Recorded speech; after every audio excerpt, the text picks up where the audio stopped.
I'm actually using 2 computers this time. I thought you were going to say 2 microphones. Right? I'm using 2 microphones. It's like that. Just doing that. It's going to be louder, like you're in a Phil parkour Spector wall of sound kind of thing. Yeah, exactly. One of them's like micing the bottom lip, and one's micing the top lip. Just get that perfect balance between the two. We've talked a lot about audio quality now with different people and with different levels of discomfort. Has anyone checked in on the original audio narrative hero? No. Are they good? Because they just sort of disappeared, and I don't know. I don't think I'm blocked, and I don't think I ever blocked them. Your relationship that sounds is much very more Sammy. fraught. That sounds like the level of how much my back you have is that you didn't block them, just in case. You're like, there might be an opportunity to link and build depending on how things shake out. You got to hedge. Canada's small. I guess they're not Canadian, but you know how it is. It's I never like to burn a bridge because. I'm all about climbing that ladder, which is, I know I'm mixing metaphors. I don't want to burn a ladder. You don't even want to say, you don't even want to commit to a metaphor because you don't. No. It's a delicate dance. I'm exhausted all the time from the mental gymnastics required to just keep my options open in every imaginable way. But you do have a perky, tight brain from it, so that's nice. It's true. I could bounce a fucking quarter off my brain.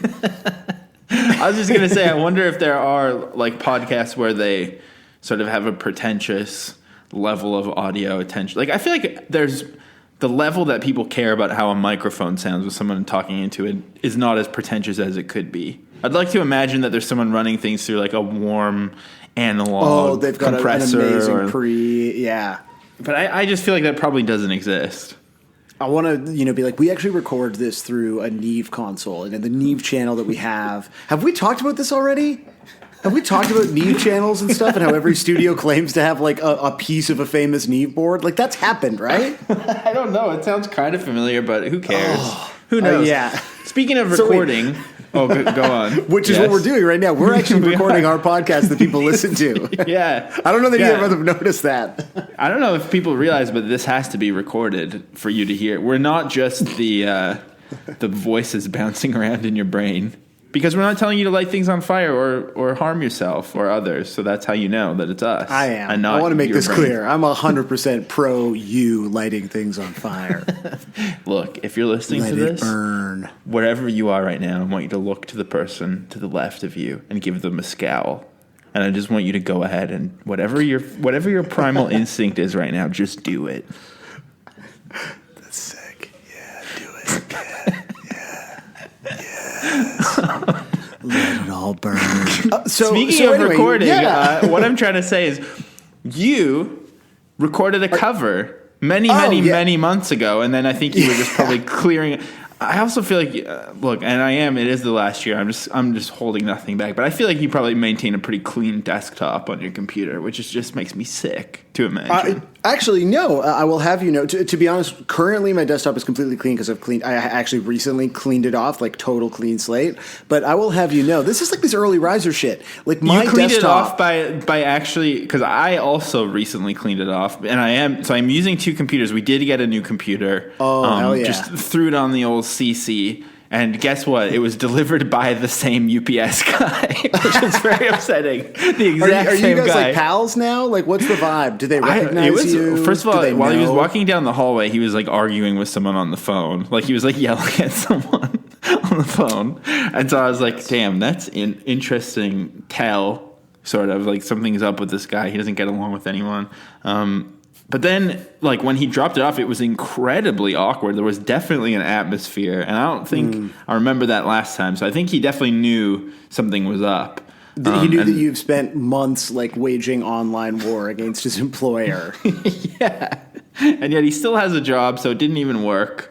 And so either way, we've got 2 computers now, but I was like, I'm going to try to make my old computer work good, too. So I also cleaned off my desktop, but what I did was just make a folder called desktop and put everything on the desktop in that folder. But there's sub old desktop folders within that one too. Yeah, that's all I do. Is it's just the old desktop folder. So again, this is the early riser thing. Like we're not so dissimilar, you and I.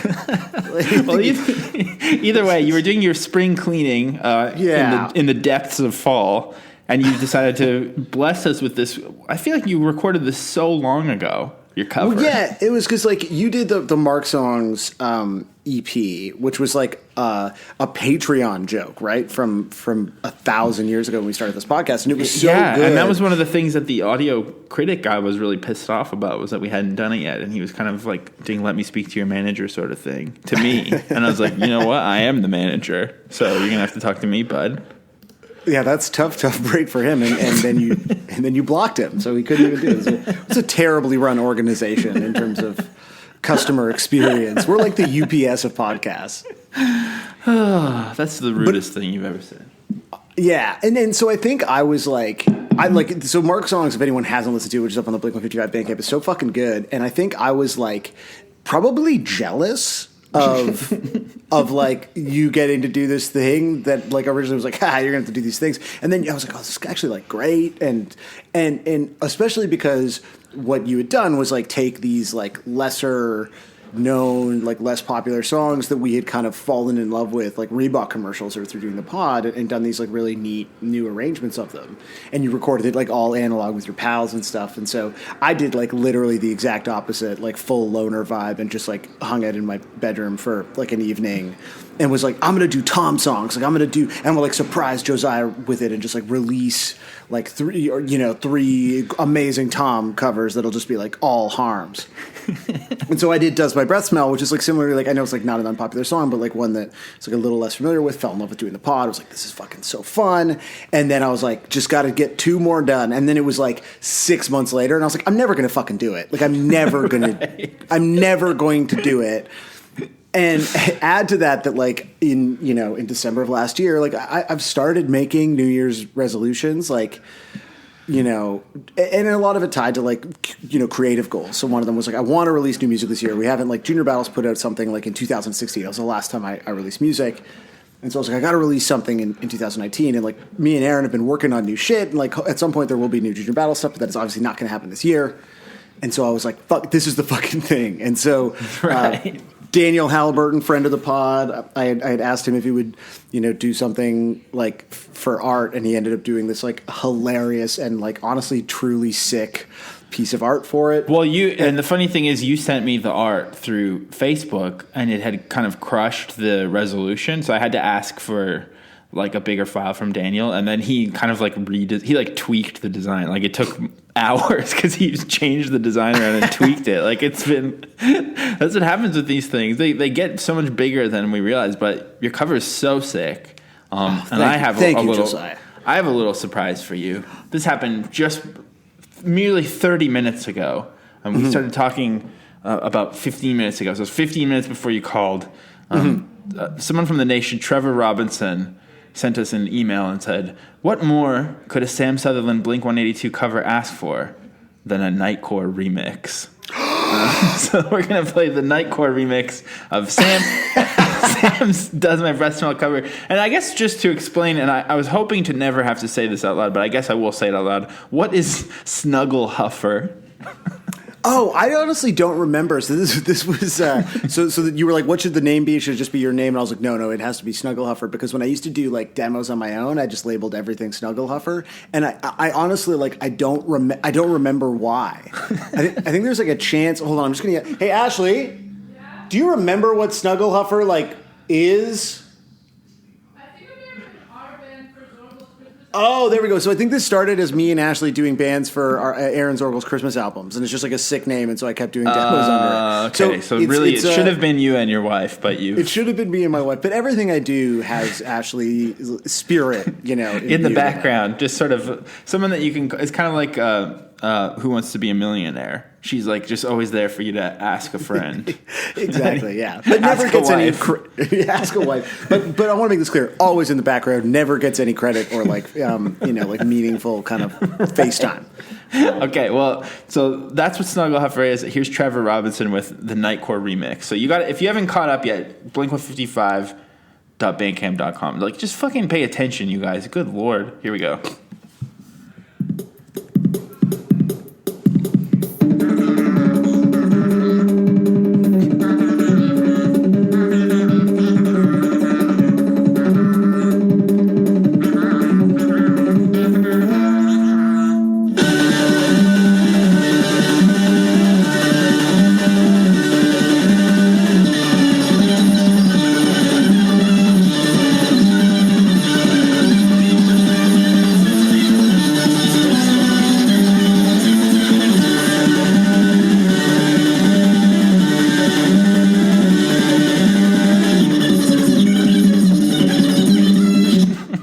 That's sick. I feel like I've really made it. I think that's a sign. That definitely means something that happened.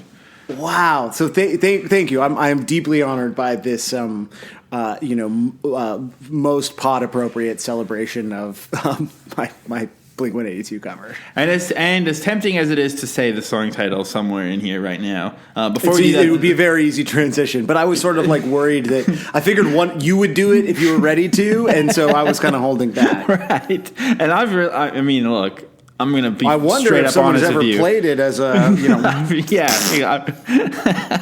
But unfortunately, we can't have any more fun right now because there is actually truly some housekeeping that needs to be done. Damn, let's keep that. Let's keep it up. That, right? So again, you kind of exist in this bubble. Like you're not even aware that someone sent a Nightcore remix until I bring it to you. You're sort of like the head office. I'm the customer service. I'm the front of house staff, and you're kind of head office. And you're in this LLC. You're mostly kind of golfing all day, pretty much. Truly, and you tell me that's it's where the best deals happen, but I don't believe you. Out on the links, baby. No, very rarely do things get escalated to my level. Like I'm mostly in charge of biz dev, not really deving much biz these days, but that's what I tell you that I'm doing. Right. And I think if I'm understanding modern job listings correctly, I'm UX. Is that right? Yeah, totally. You're in charge of UX, yeah. So one thing that's happening that you're not aware of is that, I only briefly made you aware of this, but at this point, wherever I go on the internet, wherever I log in, but I'll find out that there's a messaging service on this site that I wasn't aware even existed because I'm constantly getting messages that are about 3 paragraphs long of somebody saying, hey, just want to let you know, don't want to burst your bubble, but unfortunately, most of your episodes aren't on Spotify anymore. I'm like walking down the street and someone has hired a skywriter to write this message to me at all. It's just everywhere I go, somebody is telling me that our episodes aren't on Spotify anymore. And I don't know what to say because I don't care. I don't give a fuck. Do you? Well, listen, I care because it affects the bottom line. At this point, they estimate that roughly 20% of podcast listening occurs inside of the Spotify app. Now, that's not currently a threat to the Apple Podcast ecosystem, but it is certainly a change in listener behavior that we should be aware of, we should be tracking. And so to not be available on that particular platform is, no doubt going to have a negative impact on our ability to attract, premium tier advertisers and sponsors. Right. Yeah, so that is a huge one, and that is why MeUndies has not been getting into me emails lately. But oh no, yeah, I guess you can talk to John Spotify and ask him to. It's probably because they're strict about playing other people's music or something. Well, there's like in the Libsyn backend, which is the hosting platform that we use. It's like very strict with Spotify. It's like do not put anything on this platform if it's not cleared. And so when it opened up to us, I originally, I think we weren't publishing the podcast to Spotify because I was like worried that it would take the pod down everywhere because that's like literally the sort of legal language that they use. And then eventually I like looked at Spotify and was like, oh, all of these podcasts use uncleared music. We're totally fine. And there must have been also something. We do clear all of the music that we play on yeah, here. of course, that's the other thing. It's part of respecting business, a core tenet of this entire enterprise. And so it must have been something that was like too popular and that we played without talking over it long enough that must have pinged. I still don't really get how it would work because ultimately they're just like pulling these MP3s, but clearly something got flagged and we're gone. But there's like only 1,000 other ways to listen there. to podcasts. Yeah, you can listen to it. My friend Mila uses an app called Podbean. Like, how is that even real? Just use Podbean then. You don't need to use just flip Spotify. that Podbean. I was thinking, like, do people not realize there's other apps on their phone? Like, all you have to do is just switch. It's fine. And better yet, your friends won't see that you're listening to Blink-155, which is obviously the most embarrassing thing about Spotify, is that people can see what you're doing. I don't agree. I think it's something you should wear with pride, but that's fine. Yeah, sure. They might even see that you're listening to the country song. Jesus. Uh-oh. Oh, shit. Oh, fuck, I'm gonna start dancing.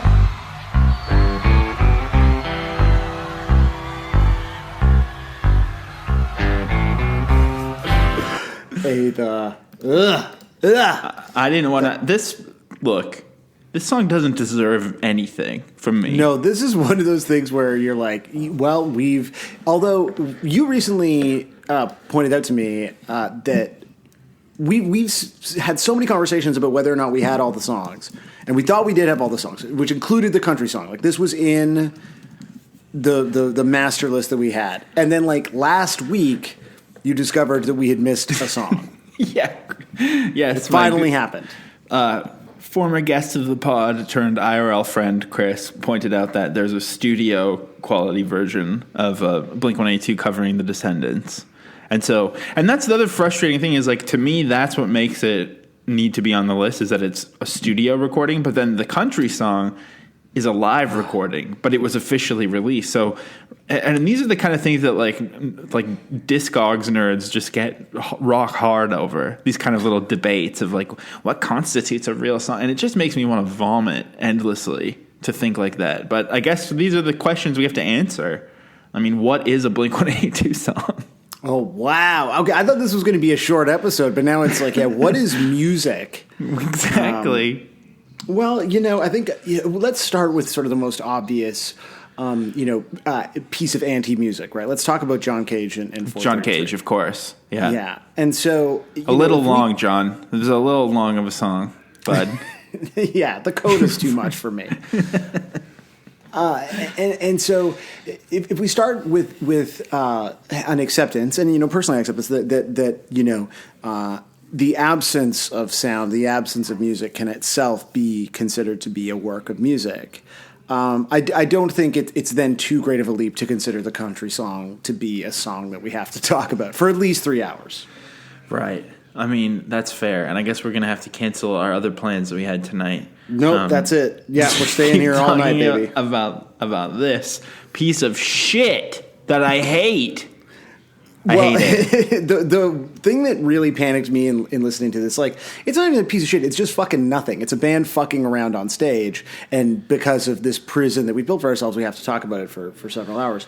The worst thing about this, the thing that panicked me the most, and I don't want to jump ahead, but is the inclusion of Uncle Fucker, which is just feels like yelling "my wife" at the end of the song, which would be so much better, to be honest. That actually would be, because at least at least my wife has sort of gone through so many cycles of being funny and not funny, back to sort of being like a perfect. I think it's not funny again, probably, but it's. Do you think it was adopted too much as a piece of like anti-comedy, that it's back to being anti-comedy? I think it's going to be anti-comedy. Probably like 2022. Maybe it'll make a comeback in some way that we don't realize yet. But yeah, that's interesting. Unfortunately, imagine if at the end of the song he was like, "Okay, boomer."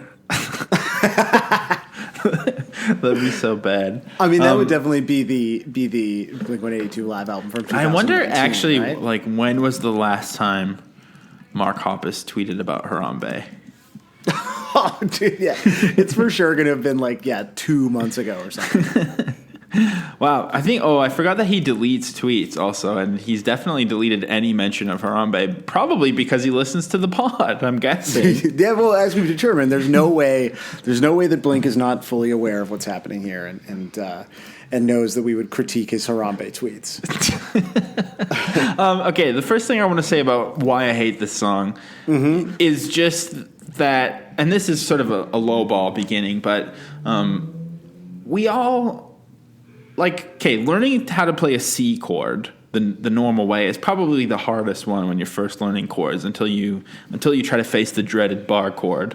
But once you nail that C chord, then usually your dad or someone will teach you that if you go C, G, and then go G, A, B, then you can do the country thing. And that's really funny when you're 12. Yeah. But everyone has that sort of, I would say, maybe 10 minutes where that's really funny and fun, and then you just sort of a butterfly flies by you and you get distracted and then just move on with your life and don't think about it again. So yeah. The fact that this bit was something that they did constantly for at least a decade, I want to say, is just really stupid to me. Yeah, like this just feels like a band fucking around at a Legion show where you'd be like the bass player broke a string somehow and it's just like they're filling time. And so it's like the guitar player just does this because it's the only thing that they know that isn't like the 2 Misfit songs they've already played. And so it just feels like it would be, in a certain context, it would just be the thing that you talk over between songs. And instead, this is, like a consistent live bit that was like immortalized on a live album that many people cherish. And that is perplexing, especially the idea of immortalizing you singing Uncle Fucker. Well, and Uncle Fucker, yeah, we'll talk about it in a second a little bit, but that's actually not even the word. At least that's a reference, but I was thinking about, like, why do these Blink-182 songs, joke songs, make me so angry? And I think it's because, like, sometimes the things they say are so grotesque. They're kind of like that, what's that called? The Aristocrats, where they just try to be as gross as possible. Mm-hmm. But, like the lyrics of this song are not funny at all, and they're just about a father sodomizing his child. Like, literally. There's no joke at all. I don't know if you've, like, read the lyrics. But I have the Genius page open, yeah. Because when you hear him sing it, it's like, oh, yeah, that's kind of funny. But it's literally just, like, very dark image of child sexual abuse, basically. And it made me think of the Aristocrats, and then it made me think about how, like, it's pretty much been established that every single rich person is a psychotic pedophile or sex pest in some way or another. I mean, that's just like fact at this point in time. And then B, dispute, yeah. All of those kind of people, like you always read about, like they're just like they groom kids or whatever by showing them shocking, horrible things. And like, I'm not saying that's what this is, but that's what this makes me think of. To have something this jokeless and this like horribly explicit to be played for children in a funny way. Like it actually literally feels like grooming to me. I feel like that's a stretch, but I'm not saying they're doing it on purpose. I'm just saying, like, that's the vibe that you get, because there's no joke to it. It's just them saying like really insanely gross shit, and then little kids. Yeah, but if you think about it, like Tom is singing this as his first person. He's singing from his perspective. So at the time, he's what, 30. And to me, again, lyrically, it's a consensual, incestual relationship between father and son. But the idea that this is then being performed for rapturous 12-year-olds is certainly more fucked up. Yeah, I mean, for people who don't remember it, I feel like we should read the lone verse to this. Yeah, which is go ahead. And quote accounts be at the ready here. Okay, so I want to make this clear. This is me, Sam, talking. This is a direct quote from me. I'm going to edit it. So how was your weekend, Sam? What did you... I'm like letting you do it. You don't even have to edit it. Okay, listen. The lyrics are, take off your pants, Dad. Your penis is the biggest thing my butt's ever had because I would know it feels good. I mean, guess it's about control. Like it's about taking control of your own pleasure. It's about knowing your body, knowing what you want, knowing what feels good, and knowing how to ask for what you want. Because if you think about it, this isn't the instigator here is the narrator, is Tom, right? It's not that the dad is taking off their pants and saying, isn't this the biggest thing your butt has ever had? It's the child, the son, saying, take off those pants. And I think that that's an empowering message for young people to be receiving, that it's okay to sort of speak up, ask for what you want in a sexual scenario. Well, is that I mean, now you're making me ask a question that I don't want to ask, but is that it? Like, truly, in this, if there's consent, then incest is fine in every way? Oh. Right. That's what you're saying? Yes. Into a microphone, absolutely. Yeah. What is the this is a question that I'm genuinely not capable of asking, but now that we've like really steered into deep waters, I did. This is my mistake. But there are like, I have not engaged in this particular online community, but there obviously are people who there's an internet community for defending the rights of pedophiles. Like that exists, right? NAMBLA. Yes, of course, everyone's favorite punchline from the '90s, NAMBLA. But in addition to not advocating for actual relationships between sort of people of such disparate ages, but for advocating for the ability for people to produce literature or what have you for people who then subsequently want to consume it, that shouldn't be criminal. And that's a wildly thorny conversation that I don't want to have. But does that same community exist for, because like from time to time you get these viral news stories, which we've talked about, of like cousin fuckers, like that's a whole thing, right? Like first cousins. It does the same. I would argue it probably can't because of the power dynamic that exists between adults and children. But especially father and son, obviously, like the power dynamic is insane. Yeah, is that the most fraught familial dynamic? Like, is that the one with the most like disparate and complicated negotiation of power? Unfortunately, a little spoiler, because I have been crunching the numbers about what's left, and we do have some more joke songs after this one, and basically they're all about incest all the time. Okay, cool. So maybe, yeah. Is there like an expert on, because I kind of suspect, like I feel like there's some people who listen to this podcast who are like deep internet people. And so like, is there an accepted expert in the field of like, incest psychology or the rights for incest believers or what have you that we could get on a pod episode when we're next forced to have this conversation? Right. Like I would love to have an actual version of this conversation with someone who knows what the fuck they're talking about, which is not exactly. me. But also, maybe someone who's going to start the conversation should also know what they're talking about, or be able to craft a joke. No, I'm saying just like if you're going to make a joke song, either it should have a distinct point of view, or at the very least, it should have some sort of setup and punchline. But instead, this is just like straight up. Just like black and white, I'm having sex with my dad, and that's it. And there's nothing else to it, and that's it. I guess I'm trying to think, too, because now I'm starting to overanalyze it. Is it sort of like making fun of country music fans for being like incestual yokels, maybe? Interesting. I thought you, in terms of making fun of people, I thought you were making fun of me just then, where you're like, yeah, but the person who should have that conversation should be actually smart and able to make a joke. And I was like, wow, like, I'm trying. Wow. I'm really... Very, very insecure. Ever since we started talking about this specific subject, especially. Well, because we're talking about the relationship between fathers and sons. I mean, no matter what, it's going to be fraught. It's true. Like early on, that was like when we first, I think, discovered that this pod maybe had like unexpected depth to it. It was like the second episode when I was like, this podcast is actually about Josiah's relationship with his dad. And that was like that was 1,000 seasons ago. Yeah. Yeah. But to me, that was the first hint that like there was more to unpack here. And now like who fucking knows what we've been talking about. Yeah, but like...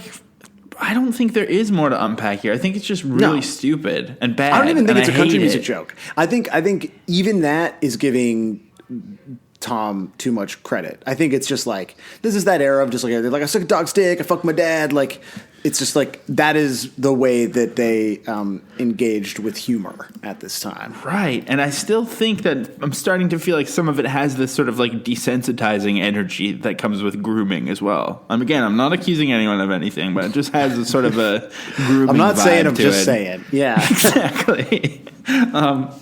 But yeah, so I guess let's before we talk about South Park, which unfortunately we have to do as well.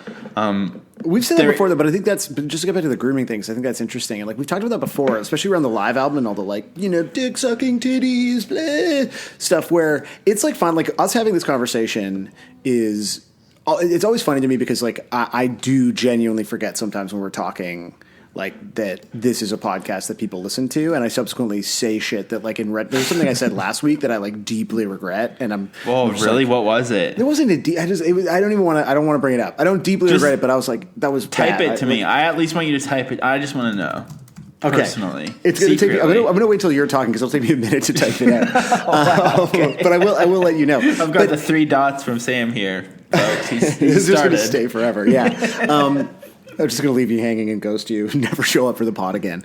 But like we have these conversations that sometimes like veer into like incredibly crass territory, and this is like honestly like never a way that I would like generally speak in public because I'm just too sweet and precious of a boy, but too strategic. Honestly, that's it. Like I would never tweet half this shit because I'm like, oh, my mom can see. Whereas like I know my mom doesn't listen to the podcast because I've expressly told her not to. But like, what is always so strange to me to think about, like exactly what you're saying, and like just this like graphic, not super funny description of incest is like they were looking out at a sea of 12-year-olds every time they sang this, and like, exactly. And they were maybe our age, right? And so like that part's always gonna be squirrely to try to sort of put yourself in that place, and like it's not just like an offside joke being made to like someone your age at a bar or through a microphone on a podcast that like who even knows if anyone listens to. It's like consistently night after night, like making eye contact with 12-year-olds and talking about the size of your dad's dick. Well, if you get into like if you pay attention to like the ceaseless hell that is kind of the online debate about comedy in the present era as well, it's kind of like, I think maybe the most sensical read of comedy now is like, you can still say anything that you want, but A, you have to be willing to face the consequences of what you say and stand by them, and B, you should make sure that it's actually funny. And I think that's the issue here, is that like they're just saying insanely gross bullshit and it's not funny. Like that's what's missing, is just like some semblance of a joke. So I don't know. That's why this song is a big old stinker, in my opinion. It's a stinky bad boy. I mean, but again, it's just not a song. Like, there's no way that without the thing that you're ashamed of saying is very cute, actually. Wow, that's just adorable. It's been eating me for like a week because then we kind of talked. No one will ever know. No one will ever know. We talked a little bit about it after the pod too, if you'll recall. I do. So, and again, I want to remind everyone, patreon.com/BlueBoy55, all the chats, all the transcripts. You know what's funny is like we joke with this, but like recently we were catching up with friends of the pod, Justin and Nicole, and like literally Nicole's like, listen, there was a point where you were talking about some goss on the pod, you had to message Josiah, I need that goss. Like, it was a real, she was like, asking me for that on text too, and I was like, I don't fucking remember. Also, speaking of the vocal flub that you just made, because in our interview this week too, I felt like I was making a lot of flubs, and I just was thinking like, it's kind of interesting how it's actually getting harder to speak. Like, I feel like this podcast is kind of the opposite of the Malcolm Gladwell theory, and we're just like getting dumber and dumber and more incapable of doing this kind of thing. It's true. Yeah, like for sure my vocabulary is shrinking. I would love to know what someone, like I was thinking about that recently. There's I don't care. There's a Canada Land podcast. Like I was like, why am I going to be cagey about this and then message you about it? Which is like this Canadian sort of media criticism podcast. It's been going on now for like probably 5-6 years, and like I haven't listened to it in a while. I listened to it again, and like the host has become so like practiced and very like, blah, blah, blah, blah, blah, blah. And I was like, I know that's fucking how I sound now. Like I'm sure if you compare this to the first episode, A, I sound smarmier, and B, somehow dumber. Yeah. I feel like I'm now constantly like, like there's just not, I'm running on fumes here. I think we've also accepted it's no longer shocking to me when we can talk for 3 hours about something and I don't stop it. Like my brain no longer has the off switch where like recently we just something where like I'm talking about like what sunscreen I use, like what SPF is like better for me. You know, I use one for my face and a different one for my body or something. And I like do that for 10 minutes and at no point is my brain like the warning light doesn't exist anymore. Like I've blown through it so many times that it's just burnt out. It's so good. It's fucking awful. Oh, so good. And speaking of which, so yes, we've in the same way that we've been desensitized to social cues through this. I think this song, which is desensitizing people with its idiotic non-joke, like again, if it was just like a one-off thing that they did once and became sort of like passed around in bootleg circles or something, that would almost be something. But instead, they've done it a million times and like with the same lyrics almost every time, and that just blows my mind. Yeah, that's terrible. That's truly terrible. But there is. Sorry, I'm trying to figure out if this is true. What are you messaging me? Do you want me to vamp while you? I'm copying and pasting what you messaged to me to someone else. No, there's an alternate version. Please don't share my shame. There's an alternate version with even more incestual lyrics, but I actually think these ones are like a little bit jokier, where it becomes less gross to me for some reason. Well, yeah, even the Max Res default is like so over the top, like it. Well, yeah. I also love the uploader of this. Screw the copyright. There's insane typos in here that make it even funnier. But I think this might be from like Take Off Your Pants, Sister. I'm gonna use my. Like, that's just insane. That's funny. It's like a Peter Jackson movie. And then Mark says I fee pee, which is just like so stupid. Yeah, this is funnier. Take off your pants, cousin. I saw your nipples. You have a dozen. Yeah, this is great. And then the person who uploaded it cannot spell the word dozen at all. It says dowson, which is really funny too. They spelled it they knew how to spell cousin, and they were like, well, it rhymes, so. Yeah, exactly. I guess, okay, there's a few things I want to say.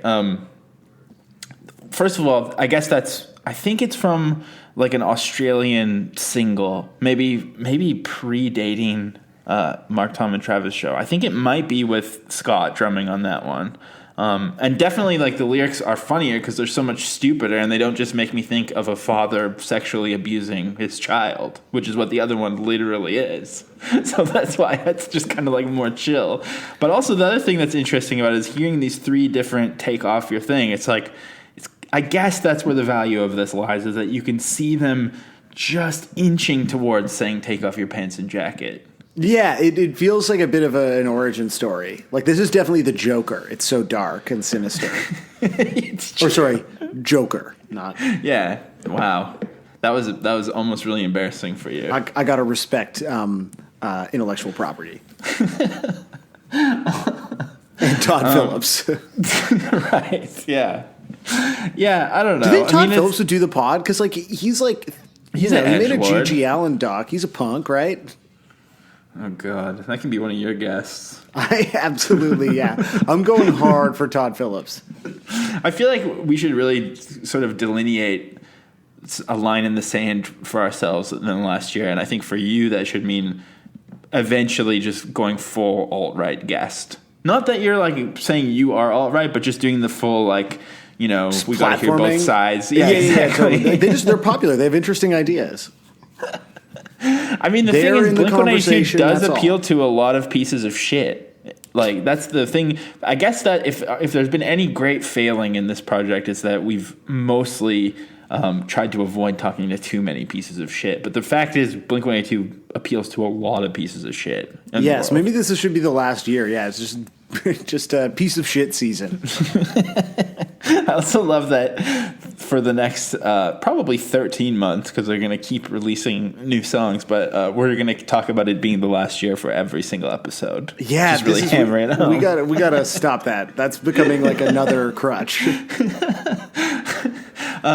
Okay, so let's talk about the Uncle Fucker thing. I mean, I actually barely remember this. I was a fan of South Park long before the movie, and then I think I saw the movie eventually, but I was like, I don't know. I'm not like deep into it, but I feel like, is it a musical? I feel like maybe, and I'm not trying to hurt your feelings, but I feel like this might be a same thing, maybe, or was. Yeah, definitely. I remember seeing that movie at the Sherway Gardens Cinema with a girl that I was like dating, but like 8th grade dating, where like I don't think we like touched each other. It was very chaste, named Charlotte. I honestly can't. I don't know if I can remember her last name, but I remember seeing it with her and thinking it was so genius. And did she like it? Do you think? Yes, yeah, she also enjoyed it.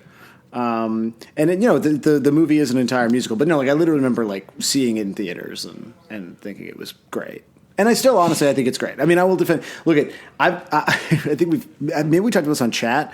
You've defended South Park on the pod before, for sure. I've defended South Park on the pod before, and to be honest, I feel like maybe they, not maybe, I think I'm not up to date on South Park at all, but I obviously saw some headlines from some recent episodes that are like extremely not funny to me. And so that sucks, and now I'm like on the record as constantly defending the show. But you know what? The movie's still good. They're making fun of Trump, and you got mad about it. I was just like, he's the president. Like, you have to respect the office. Have some of the respect, president. you guys. That's it. Exactly. Like, we can have political disagreements, but like they took it too far. And I just think it's it's no matter if you disagree with them politically, you have to respect the person who holds that position. Well, especially because, and I'm saying this on both of our behalves as two Canadians, but America is and always will be the greatest country on earth. And so, yeah, exactly. In mind, if you're the leader of that country, no, I'm going to play this Uncle Fucker thing because I don't really remember it. You're going to play all of Uncle Fucker right now? Uncle Fucker's good. Uncle Fucker's Should also I play all of it? No, let's not. Uncle Fucker's dude. Uncle Fucker's great. So, I'm fucking this is so bad. Well, yes. Something else is happening to me lately where, like, I can see when something is technically well made. And like when I watched that documentary about South Park a week before each episode or whatever, I was like, okay, this is technically well made. I can tell that like some of Rick and Morty is written well. When I've seen it, I'm like, oh, I can hear that they've put effort into this and it's written well. But then I guess that makes it like the dream theater of comedy or something. It's like it's well crafted, but just like disgusting. Not for you. Yeah, it just makes me really feel nauseous. Okay, this is Uncle Fucker. I like the guy that uploaded this on YouTube. His name is Tom Green. And that's probably why he has 23,000 subscribers. People mistakenly thought that it was the Tom Green, but it's definitely not. And you do realize, for context, Terrence and Philip are Canadian, right? Right, yeah.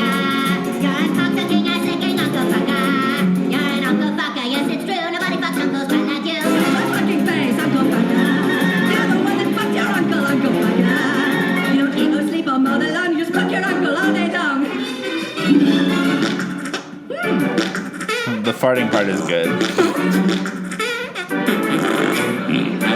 So everyone's leaving the theater. Oh, it's definitely good. the musical music definitely makes it feel like the movie. You know what I mean? Like whenever a TV show becomes the movie, it does always have a wonderful score that makes it feel you need so some much grandeur. Huger. I definitely got excited while watching this. But yeah, again, like, so for him to say Uncle Fucker is like, yeah, that's okay. You've dated yourself, and that's great. But instead, and you're right, it is more our fault than I'm giving it credit for. But like, now we have to think about this. Him saying Uncle Fucker, like, I don't know. Was incest funny back then? I feel like incest. Yeah. You don't see a lot of incest jokes these days. Yeah, let's bring back incest jokes. But I do think this is an example of like Uncle Fucker is. In my mind, like legitimately very, very funny, and part of the sort of Terrence and Phillip arc is generally, I think, quite clever. And so that's an example of like there's like a lot of very quick and funny rhymes in there. Musically, it's like so perfect because it's and this is what they I think did very effectively with Book of Mormon is like you can't spoof something without genuinely loving it. And so this sounds like a real like classical like music theater type song. Like it feels like something from like Sondheim or whatever. And so that's why it's funny is like this juxtaposition of like this sort of like kind of note perfect, movie musical arrangement with like the terrible Terrence and Phillip voices, the sort of farting instead of tap dancing, and like these increasingly sort of ridiculous like clever rhymes about fucking your uncle. Whereas this song doesn't have that. Like this song is like someone who heard like this is like the kids who heard Uncle Fucker and like didn't get what was clever about it. It's the same as like people who watched Jackass and didn't understand that Jackass was truly about friendship and then just made like bad prank videos on YouTube. Jackass can be taken at face value as just sort of just kind of let it wash over you as a work of art as well. I mean, of course, Jackass I think is its own category. Right, but to me, they're the same thing where I think like it was possible to enjoy shows like Jackass and shows like South Park like exist on a few different planes of enjoyment, and one of them is just like Uncle Fucker or like Steve-O is That's in interesting a porta because potty full of shit being like rocketed into the sky. that's kind of another win for Jackass, because maybe that's true about South Park, but I feel like with certain shows that play with like hot button societal issues, like South Park or Dave Chappelle Show or certain things like that. Not Dave Chappelle Show, the Chappelle Show, Grandpa. But you know what I'm talking about. Chappelle's Show. Thank you. Jeez. But these shows that are kind of like, they're subversive, and I feel like you need to be alertly viewing that if you're not already kind of like aware of the issues. Otherwise, you're just laughing at the wrong things. Whereas Jackass is kind of just like this beautiful experience of seeing a butt get hurt, and there's no there's no danger of laughing at the wrong thing, because it's very clear you just laugh at the guy who had a firecracker on his dick or whatever. That's totally true. Apparently there's a rap version of Uncle Fucker that's more popular than the original. It was a runaway success. Do you know about this? Wow, I do not know. I didn't.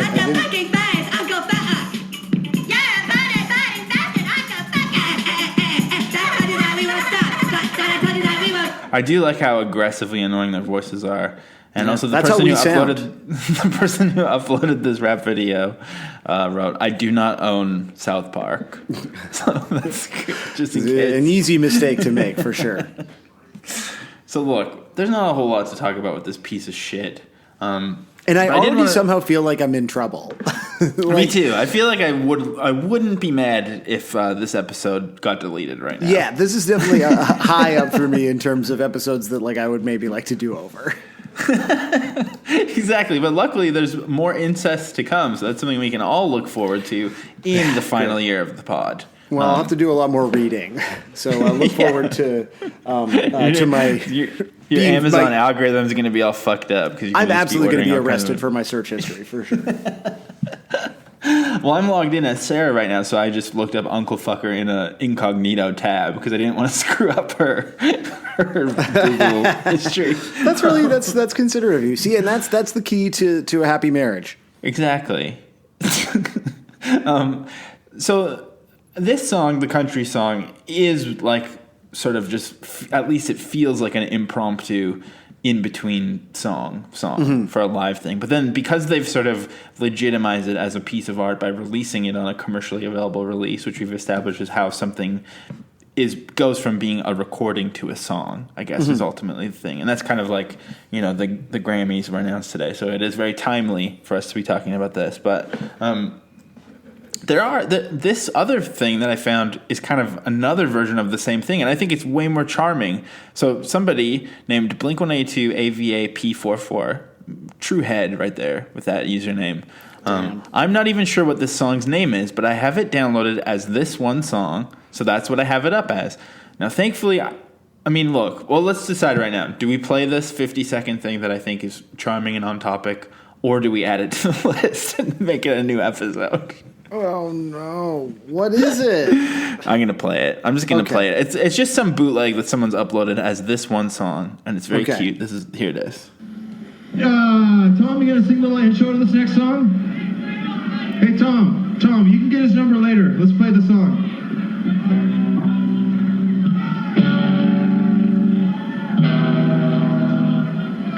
He wants to hear Vanilla.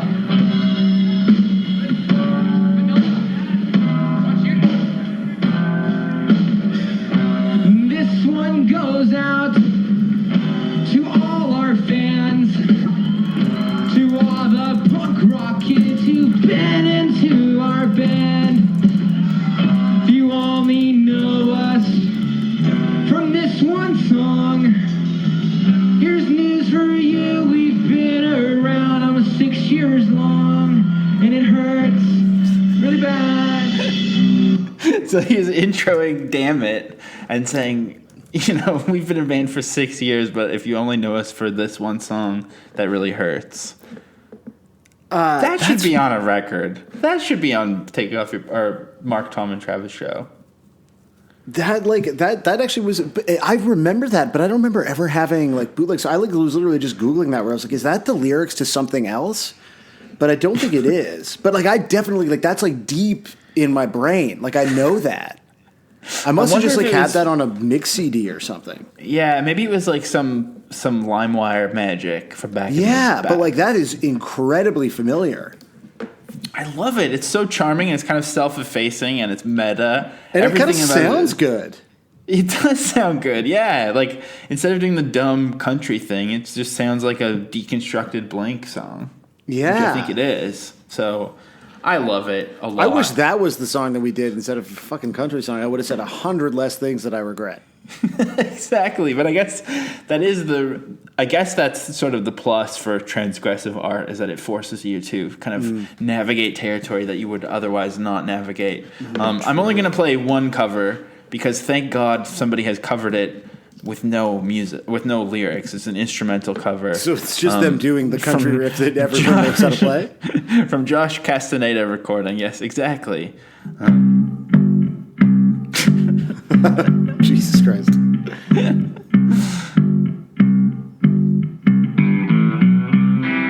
Maybe we can do final thoughts over this.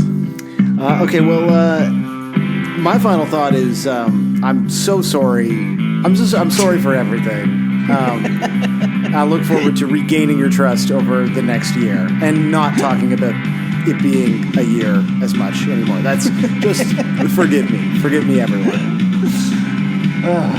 Well, I mean, yeah, I guess this is just sort of a trial run for the next big incest episode we're going to have to do. And so, yeah, if someone could recommend us some experts on the subject to talk to. Incestperts. There is a little bit of a punk part at the end there. They go, da-na-na-na-na-na-na-na, and then this guy did a thumbs up at the end. Yeah, my final thought is that I hate this, and it really does make me feel like maybe censorship is a good thing, perhaps. But, you know, the obvious choice would have been to get a country artist on here to talk about the country song. But then when I realized what the song actually was, I was like, this is not the kind of thing you invite someone into your home and make them discuss. You know, that's too far. This is our problem, not their problem. You're a considerate host. So instead, because it is, and we forgot to mention, but America is the greatest country on earth, and it is their Thanksgiving. Of course. Weekend. So happy Thanksgiving to the only country that matters. Exactly. And so Lydia Burrell, a.k.a. Alex, has this incredible thread of, like, cursed YouTube content, Thanksgiving, and also pumpkin. There's a whole thread of just pumpkin spice latte wraps. And so I wanted to talk to him because he just is, like, the most tubiest tuber when it comes to this stuff. And so I asked him on, and we just, instead of talking about this piece of shit, we talked about the many covers, or parodies, I should say, of Blink-182 that are called All the Fall Things. And so we just kind of broke down a bunch of different covers. So no more incest talk starting right now. This one goes out to all our fans, to all the punk rock kids who've been into our band. If you only know us from this one song, here's news for you. We've been around almost 6 years long, and it hurts really bad. Welcome to Blink 155, to our special guest, who I know as Lydia Burrell from Twitter, actual name Alex. What's up? Welcome onto the show. A pleasure to be here, buddy. How are you doing? Good. I'm very excited to have you because I'm so glad that kind of we found each other on Twitter, because I think we have a similar sort of we have similar sort of days where we just kind of travel through trying to find the worst. I don't know, or maybe you love it. I don't know, but I mean, even recently we've been bonding over kind of mommy Facebook groups. Yeah, which has been well, really nice. You got me very. I think I actually did follow a couple of mommy Facebook groups just because I like collecting bad Facebook groups, like you do, obviously. Yeah. But you got me really into the foul mouthed mommy sort of groups. So I just, after I heard your episode of Blocked Party, where your list was like your favorite Facebook groups or something, I just like. So I sort of went on a binge, went on a tear, and followed pretty much any, mommy has a potty mouth, drunken mommy kind of Facebook group I could find, because they have great memes on there. They do great stuff. There's a group for any kind of mommy. Like, you've been finding like weed ones and stuff too. Yeah, weed moms are great. Wine moms are, of course, the classic trope. That's nice. I like all the moms on there. All the moms, and I guess the most momish thing of all, and the reason that you're here is because it is the season for PSLs, and you kind of have this legendary thread going on Twitter that kind of like, it's like maybe setting up your Halloween decorations on your front lawn or getting the tree out of the garage. I think for some people, including myself, this time of year means revisiting the thread that you have on Twitter.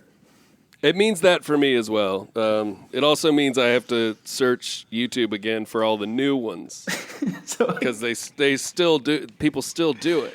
So I mean, there'll be a link in the description so people can really go on this journey themselves. But I guess what's the easiest way to explain the thread? It's pretty much just like pumpkin spice latte parody videos. Yeah, basically, it's So I have a kind of weird obsession with. I have an obsession with bad YouTube content. The worst of which being sort of amateurish or pseudo-amateurish, like parody videos, parody raps, especially. I think I probably specialize in like white people doing parody rap songs about products, about Starbucks, about shit like that. And that's basically where that whole thread came from. It was like years and years after it was sort of a standard stock joke, standard stock meme of white girls love pumpkin spice lattes. It's fall. It's, just like everybody sort of picking on the basic aesthetic. Years and years after that, people were still writing parody raps about pumpkin spice lattes and posting them to YouTube like it was their idea or something. And so I basically just went on a binge of the worst stuff I could find and just found like the 20 weirdest seconds of each one of them, or 30, or if I had to, 40, and put those in a thread. And there's something just kind of amazing to me about not taking credit for this because it's a lot of other people's work and I'm just excerpting it. But there's something incredible about like you're like an art gallery curator, I would say. I'm a curator where it's like overwhelming. It's like walking into a room where all of Van Gogh's whole career is represented on the walls, but it's everyone doing the same joke, and there's tons of them. There's so many of them. And it's like overwhelming. And I have this weird relationship with that where I love it and I hate it because, I'm a YouTube creator myself. I make music. I make comedy music. I make comedy music videos. And so you're just a jealous hater because these people. I'm a jealous hater because it's for real because I both don't want to make shit that sucks, but I also love shit that sucks. So I'll see a mom make a video about where she's rapping. You can't touch this, but she's turned it into like a mom thing. She's turned it into like you can't punch sis. You can't punch your sister, right? I'll see that and I'll love it because it sucks. But I also hate it because it has 10 million views and I don't, Right. So then I grab 10 seconds of that and I post it on Twitter and everybody goes, and then like I get 1 million people quote tweeting it and saying white people should be shot and like stoned to death and stuff. And I do love, the thing is I do love these videos. I do genuinely they're awful, but I do love them. And so I don't feel this. I don't get the same like knee jerk like want to kill everyone thing out of it that everybody else does. There's something comforting about it. I think if you've gone to a certain level of, it's pretty cliche to say at this point, but like irony poisoning or whatever. Like you get to a certain level where it's just kind of like a warm blanket watching these things. Absolutely, that's how I feel. And that is like, if I'm bored at home and don't feel like going out on a Friday night, like there is something where I will just go, all right, well, I haven't looked up parody on YouTube, and I haven't scrolled down to the lowest number of views in a while. Yeah. So I need to go check on what's new. So And, do you have like a secret for getting the, like, so how do you find the lowest number of views? Because one of my tricks that I love to do is just go to the most recently uploaded. I do, yeah. That's what I do. That's what I do most often. But if I haven't found anything in a while, I will go to view count, and then you just scroll all the way to the bottom. Oh, wow. Yeah, because I love, there's nothing better than finding something awful and it has less than 100 views. Oh, yeah. Yeah. It's like a trophy. And I guess the other thing about your thread that is sort of something that I respect is that for a long time I've had a similar journey with YouTube. I would love to search things just like get rich fast or make money fast, and then just watch like somebody on their webcam pitching a pyramid scheme. It's so good. But the thing is, like, I would try to obviously someone very wealthy, someone who's very successful. Yeah, exactly. In their own right. That's why they're on there, to share their knowledge, of course. But I would try to like subject my friends to this, and they just kind of started to resent me because they weren't on the same wavelength as me. But by giving it such an economy of time, by editing them so perfectly, it's kind of like you've managed to make it so that anyone can kind of understand what's going on. And then for the true heads, you can go deeper. Oh, yeah. No, that's true. Yeah, thank you. It's consumable in a way. And I did want to say, the people who get really mad, like, I get it. I do get it. Like, I think there is something legit about looking at someone who's turned, like, legitimate culture that grew out of legitimate struggle and turning it into a free ad for Starbucks that you made over your whole weekend, because you could. I think if you see that and you go, like, yes, white people should be fired out of a cannon, I get that. Like, I do understand it. I just don't. For me, it's like I'm in it. You know, it's like these are people that I might have gone to school with when I was growing up or whatever. Like, I'm in it. I don't have that knee jerk hatred, right. And I do love them on an awful level. Well, yeah, like I don't know. I feel like we're probably around the same age, but I feel like the other weird thing is all the people that make these pumpkin spice latte videos are like, they're like the friend that you knew in high school that has seemed like they're 40 since they were 19 or something. Like they just have like 40-year-old energy. Yeah. Okay. Just always wanting to be normie, I guess, would be the thing. Yeah. It's like just like extreme starter home energy throughout the whole thing. So that's incredible. But then what I love is taking that and then adding in some sort of absurd bastardization of the idea of punk music, which is why I absolutely love that so many people thought of the joke, all the fall things. And they're just like, it's not even a joke, but it just fits perfectly. Already, like the Blink-182 song, All the Small Things, sounds like a Kids Bop song already. And then to add in pumpkin spice lattes is just like a perfect storm.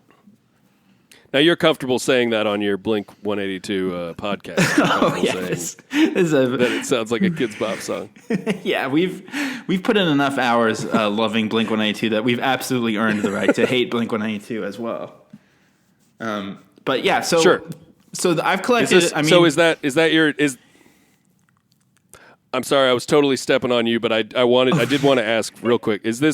Is that your all's official position on all the small things? Is that it's like it's light, it's Kids Bop?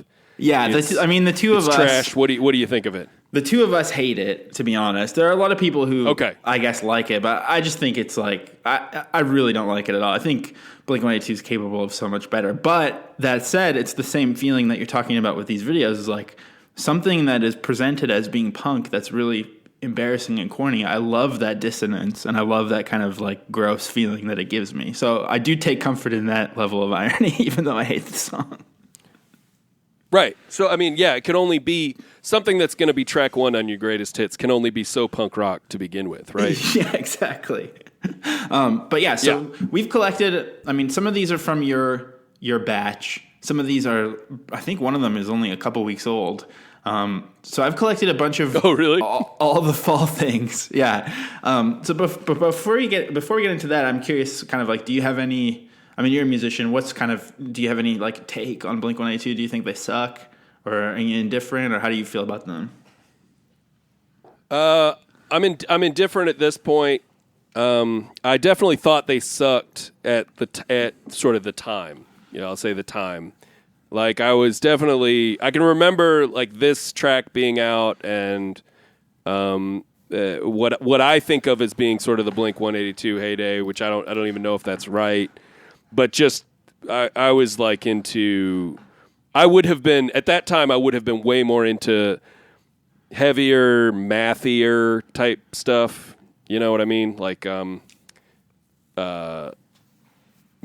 guess it would have been pop punk would have been way too commercial for me at that right. At that point. Like, so what kind of stuff are you into? Do you mean like Dream Theater, or do you mean like American football or something? Oh yeah, well. Let me ask you this: What specific years are we talking about? Because I can't. I just remember it was a while ago. I think this album is like 99. 99. Okay, well that helps me out. So like Joan of Arc. Right. So yeah, very close to like American football type stuff. Yeah. I loved Joan of Arc. I loved Captain Jazz. I loved Maximilian Kolbe. I would have been like that's where I would have been. Well, let's be honest. Like Joan of Arc is trolling music, right? I mean, there's no two ways about it. It's really good, but it's also like challenging people to not like. It's like I feel like Tim Kinsella is like, admit that you don't like this, you poser, or something. Sure. I get what you mean, and I feel that way about later choices he made. I think when you get to like Live in Chicago. I think it starts to get very esoteric and very difficult, and that's sort of. And honestly, I fell off. I think I just got too old to be challenged by music at that point. Right. And I had a bit more of like I went back to. I can remember around the time of Joan of Arc's "Live in Chicago," I was getting more back into like the old rock stuff that I grew up listening to, like Def Leppard and AC/DC and stuff. Sick. So obviously I'm not opposed to corporate music on some level because that's like right. But no, I get it. I think around the same time I was kind of the same way. I was like, I'm into real punk music or whatever. And now now it's kind of again it's the same feeling as this YouTube stuff. Like if something makes me laugh because it's so stupid and like packaged dishonestly as being underground or whatever, like then I like it more than I would like an actual underground thing. So I'm just very lost at this point. But no, I totally understand. Okay, so that's some good background, and so let's dig into this this nice pile of fall leaves that I've made for us to get into here. And so before we go to the videos, I want to talk about Helene in Between is the name of the blog. And like, first of all, how many of these blogs are out there? Like, the design is all different, but basically the same. And then it reminds me of those whenever you look up a recipe, and then there's like 3,000 words of background on Hubby before you get to the food. I gotta look this blog up again. So I got to get back into you. You sent it to me. But, it's on the list. I'm not looking at it right now. No sweat. Sorry, I need to pull this up. It is wild. Like it's branded like any blog like this is branded, but it's different. It's like It is wild that there's this many of these things out there that people go to them, that people read it. It's like. It's not enough to just have an Instagram page. You got to also like write 500 words that someone goes and reads about how you went to a pumpkin patch or something. It's very and if you were doing like a parody of what one of these blogs could be, the name Helen in between or whatever it is, Yeah, it it's like- is pretty perfect, right? It kind of is because I don't know how. I guess you using context because I'm guessing it's pronounced Helene, but it doesn't look like that. So yeah, it makes me think it's like Helene in between. It could be. Well, yeah. Okay, wait. Is it Helene in between? I mean, I would hope. Is her name Helene? I'm not sure. So, anyways, Helene in between has not put the effort into her all the fall things that everyone else did because she has not bothered downloading even a MIDI file. She's just linked to the song on Groove Shark and shared her own lyrics. Seriously, hit play before you read this, she writes. Yeah, I did a pro and con on each of these different parodies of all the small things that have become all the fall things. And I have three things that I say about each of them. I have the pros, I have the cons, and then I have the respect category, which for me is something I always think about when I look at like bad parody things. Respect is like, it's not good or bad. It's just the thing that you will remember about this that makes it different, right? Okay. So like, I respect your choice there to do this. Right. And my thing for Helene, and I'm just going to call her Helene because now that I noticed that rhymes better. Yeah. The thing with Helene, the pro for me is the low effort, like you just said. You could not do a lower effort parody of all those small things. Short of like writing the idea down on a piece of paper and throwing it into like a fireplace, this is like the lowest possible effort you could do. Just typing out some of the lyrics. Like I don't even think it's complete, is it? I don't know. Yeah, I'm not sure. I guess she does. She does 2 verses and 2 choruses, so I guess it's right. I guess there's. It's coming back to me now, actually, on the Blink-155 Twitter, probably a month ago, around the time that PSL season first hit. I think I wrote an all the fall things thing just like in one sitting, and it took me about 15 seconds. And so I know exactly what Helene's experience was, and you're right, it was so easy to do. I think probably the most difficult thing was whatever the images were that were once embedded here that are now gone. So that's probably maybe she made some art. She had images in there. Yeah, like there's some broken embeds here. Maybe they're Pinterest links. I'm not sure. But anyways, before we get to your pros and cons, I want to just read these lyrics quickly. Okay. Let's do it. So it's all the fall things. You'll wear jeggings, which I think is almost always the second line of this parody. Pumpkin spice things. Tie up boot strings. Always, I know. Candles will glow. Drinking, eating, decorating. Autumn is here. Let me be clear. Turn the TV on. Fall hit the blogosphere. I do not think that lines up. And then I really do like the na na na na na pumpkins in all caps is pretty amazing. Do you know where that lands? Because I was trying to think. I was like na na na na na na na na na na pumpkins na na na na na. Is that right? Well, I mean, if you read na na na na na na na pumpkins na na na na na. She doesn't have the right amount of nas. Yeah, no. She didn't even bother to put in the right amount of nas. Which again, I love it. That's a pro to me. Although here's the thing, I thought it just repeated at the end, but then it says he left me a pumpkin spice latte. I like to drink it reading Dante. Damn, is that like a literary reference in here? Yeah. I mean, that's next level. Yeah. Again, I got no problem with that. That to me is as much personality as we get in any of these parodies. Like just like she's gonna read a book. Nobody else even thought to include reading a book. And she name drops who she's reading too. I mean, I wouldn't even be able to do that because I'm not very well read. I mean, now I'm intimidated by Helene, to be honest with you. Well, you should be. And she's she's reading Dante, so she's thinking about justice for people who commit transgressions in this life. She's thinking about hell. She's thinking about where she's going to send you for dissing her parody song. Oh my god. All right, so what are your pros and cons on Helene in between? I will add this is from 2014, so she is pretty ahead of the curve at least. Ooh, I don't know about that. I don't know about ahead of the curve, but it's not now. Is basically what you're crediting her with. Exactly. All right. Pros on Helene. Well, there's one pro on Helene, and it's that it's low effort.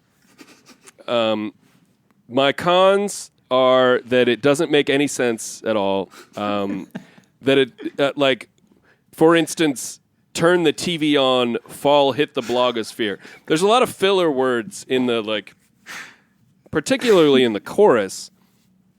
Autumn is here, let me be clear. Like, there's no idea, there's no complete idea there, you know? Right. And then it just goes to turn the TV on, fall, hit the blogosphere. What did you see on the TV? What happened on the TV? What was the TV about? And then the blogosphere thing is like, I don't know, maybe this parody is specifically for other people in the blogosphere? Right. Like it's celebrating the start of fall for the blogosphere? I don't know. I'm not in the blogosphere, so I'm wondering if blogosphere was kind of a more sort of buzzy word in 2014. Because I haven't heard it in a long time, and it certainly is syllabically way too long for that line. Yeah. Well, and it fall hit the blogosphere. Like, is it fall hits the blogosphere, or is it? I think is she trying to say it's trending? Yeah, I guess. Okay, there it is. That's all it is. It's just that it's trending on what we all love to call the blogosphere. I didn't know that people like sincerely said blogosphere. I always thought it was kind of one of those jokey words that was used. Well, of course, we're too cool to say that word over there on Twitter, over on the Bird website that we use, where everything's cool because it's bird themed instead. I guess actually, I forgot. People have said Twitter sphere before as well. What a truly, sometimes when you speak to another human being out loud, you realize all the things that have become normalized in your day to day, and it's quite depressing. Yeah, well, it's very easy to become a very strange weirdo when you don't actually have to defend what you're doing out loud to someone else. Okay. Like for instance, me watching every parody video I can find. I guess to ask you about that one more time is like, do you specifically mostly stick with fall parodies, or do you ever branch out?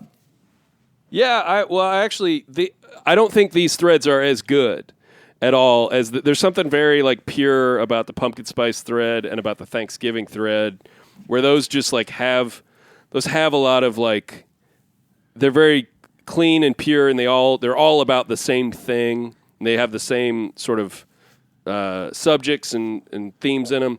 And then there's so many Christmas ones, right, that it's insane. So I have maybe 5 or 6 Christmas individual threads of different things. Like I have one thread that's only the Mariah Carey Christmas song. That's just different ones of those. I have there's a whole thread of I'm Santa and I know it. Just a billion people have thought to make a video where they are Santa and they know it, instead of sexy and I know it. So I have other threads. I'm trying to think. What off season ones I have. Like if there's I think I've tried to look up Easter ones before, but haven't really had much luck. Well, I think that like the ones that you're looking up seem to at least. Maybe it's just the aggressive norminess, but they seem to be sort of grounded in very churchy feeling culture. Like there's something so Christian seeming about it. Whereas I feel like when I've just searched Blink-182 parody before, I mean, we've played tons on the show and it's very satisfying always, but often I'll have to skip over some of them because they're just so incredibly racist. Oh, wow. Which is very weird as well. Yeah. That's strange. But yeah, I guess it's like some sort of, to get back to this subject, it's some sort of mass collective like sickness that everyone thought of all the fall. I don't think I would even think of all the fall things if I was writing a Blink-182 fall themed parody song. Well, you're a musician yourself, right? Yeah, I guess maybe that's so why. There's also you also got to consider like, because it's I feel like I think part of it is you're dumbfounded that you see all these people who had the same idea, doing the same thing, making the same joke, And the reason you haven't done it is because you've been racking your brain trying to come up with something new. You've been trying to come up with a song that that is probably better than all the small things, you know? And then somebody, and then all these other people were just like, actually, you know what? I've got a great idea. Right. I'll change one word of the title of all the small things. And that leads into my respect for Helene here. I've done my pro, I've done my con. My respect is the combination of looking at the bio on this blog and seeing that she quit her job to do this blog full time. Oh my God. This is her actual job. She could not take the time to have this scanned properly. She didn't do the right amount of na-na-na-nas. And she actually said in the lead up to this, she says, I wrote a little song, which, first of all, is not right. You didn't write a little song. Nobody thinks their parody is their own song. Weird Al Yankovic doesn't go, I wrote a song. He doesn't say that. No, you did not write a song. You didn't even close to write a song. This is a parody where you changed some words out. And then she says, I spent entirely too much time making this sync up exactly with the lyrics, which it doesn't do. And this is your job. Like, you're paying yourself to do this. So that gets a capital R respect from me. Like, absolutely, I'm impressed. I love it. I absolutely love it. I mean, maybe it just makes you think, maybe I'm overthinking everything I do all the time. Because this is all you really have to do. Just like link to Groove Shark. You don't even have to, like, if I was gonna do something like this, I would try to make it funny and try to make it good, and I would find the instrumental at least. But just to link to Groove, like, what even is Groove Shark? I don't remember. But it's big.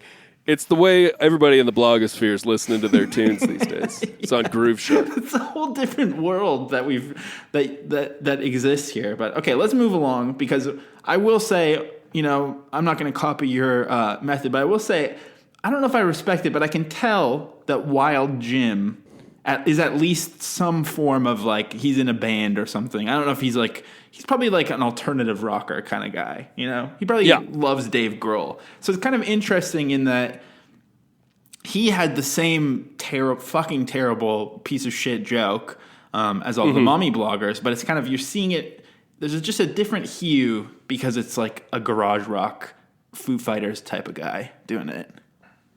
Well, yeah, this one sounds the best, without question. Before we talk about it, let me just, this one is Wild Jim, All the Fall Things. All the fall things, warm drinks, cool breeze, all day, one sip, lattes, with pumpkin, spices, Starbucks on my lips, skunks and flannel, pumpkin, spice latte. You know, it's weird too. The word PSL makes me think of when people used to talk about DSLs all the time, like dick sucking lips. I guess was the schoolyard jape, and now it's PSL, and it's so. I think for me also it triggers some sort of like, wait, are you allowed to say that? This kind of thing. Oh, really? Yeah, it's kind of like I've never. I don't think I've ever connected PSLs and DSLs, but I get it. I get it now. But yeah, so Wild Jim was on your thread originally, and yes, that's where I think the way we connected on this was you posted a different one, and I was like, oh, hey, by the way, check this one out, and this was a last year update to my pumpkin spice thread.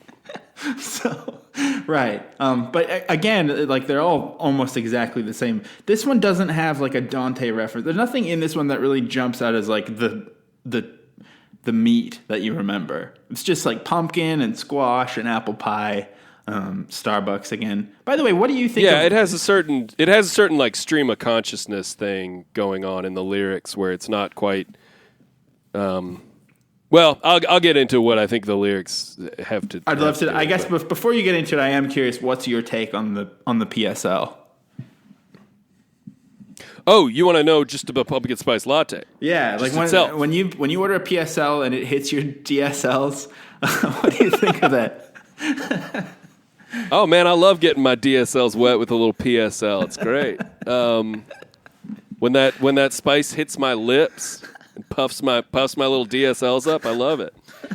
No, I like a latte. I think pumpkin spice is a nice little seasonal flavor. I don't have any issue with people drinking it. I like it. I like a chai latte. I like a chai latte more than a pumpkin spice latte, personally. Yeah. I mean, I remember liking PSLs way back when, but I think my palate has become more pretentious with coffee shops, and it just seems like it would taste kind of like a very fake, like almost like a air freshener kind of flavor or something. Oh, sure. Yeah, I don't know. I can't do it anymore. But yeah, I don't. I mean, I might have one a year maybe, but I don't think I've had one this year. So. Oh shit! We should have PSL'd up tonight. But we should have. Damn. We should have spiced up our little DSLs before talking into the mic. Okay, so Wild Jim, first of all, he's not very wild, in my opinion. And for some reason, I thought he was going to do like a YouTube edit where he pretends to fly away on the witch's broom. Like, it can't be that hard to just make yourself hover. Just even pause it in the air or something. But instead, he just he hypes it all up and then he just shittily jumps off a chair on a broom. It's very disappointing. Yeah, I don't even understand. That's again another like stream of consciousness thing where he doesn't really set up why he's on a broom. I guess it's just Halloween. He's got a witch's broom. I like that he did set up a mic stand in his backyard for no reason. His guitar's not plugged in, but he does have a mic stand, so that's something. Well, I thought briefly, for Wild Jim's, that he shot it himself, and then I noticed that there are a few camera motions in it. I think this would actually be cooler if you could tell that Wild Jim shot the whole thing himself. Right. But I'm okay with him having, like, I don't know, maybe somebody who's in his band or somebody, or like his little brother shooting certain parts of it for him. It seems extra depressing if it was his actual bandmate. Like, to have an equal footing peer shoot this solo PSL video. Sure. For some reason, that seems a lot sadder than, like, I don't know, if you're just kind of babysitting your brother or something and you make him hold the camera. Right. Yeah, that to me is like the ideal scenario, is just making your little brother shoot it, if it's not you. Right. So yeah, I mean, I got nothing else to add about this one. I think it's just really kind of it's not. Oh, actually, never mind. The very end of it, be a basic white girl. So that is I didn't notice that. That's kind of like, so maybe Wild Jim is a bit of an incel. That's my big bold italic con on this one.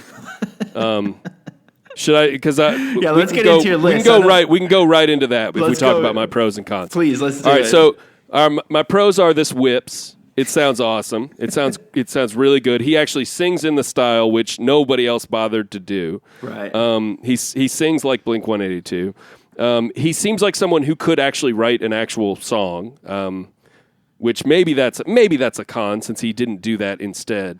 But the video looks homemade, and this is a nuanced distinction that I think you'll come across if you spend a lot of time watching these kinds of videos. But the video looks homemade, but it's not shitty or annoying. It's not like frantic. Sometimes homemade videos, like, they do too much work with, like, oh, let's have you throwing stuff around in the living room, and then let's go into the kitchen and you'll do a dance against the stove. Like, this has that homespun look, but it's tasteful for a homespun thing.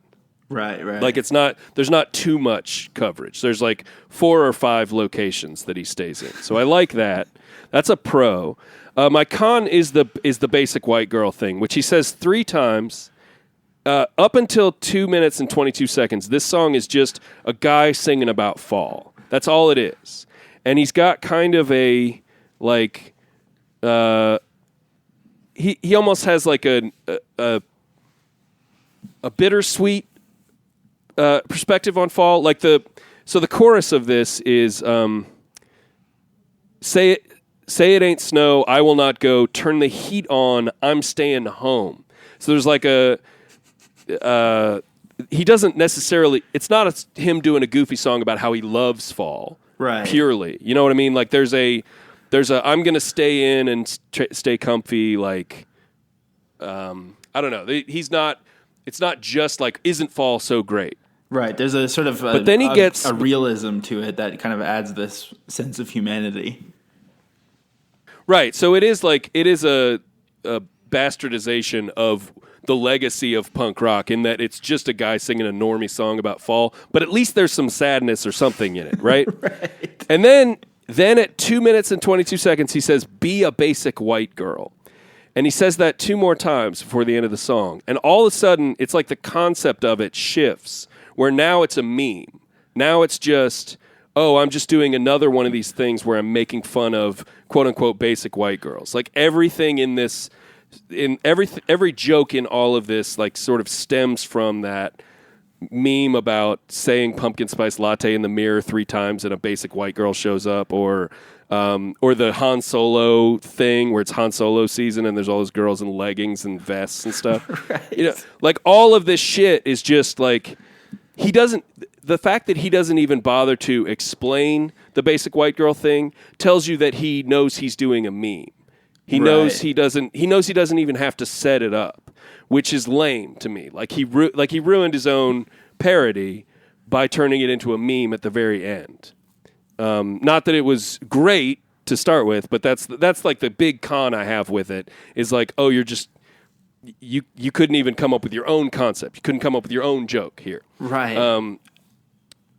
Yeah, and something about it does actually almost, because we were talking about wine moms earlier, and I've seen some very viral, some very ratioed, to use the lingo of the Twitter sphere, tweets that people have tried to say that like saying wine mom is, you know, a gendered insult, or it's unfair, or it's cruel or something. And I don't think I agree with that, but I do think for this song, the punchline just to be basic white girl is like, we're not just laughing at these videos because they are basic white girls. It's more funny that it's like the specificity that each of these basic white girls has come across. It's like the context is funny rather than the actual person, maybe?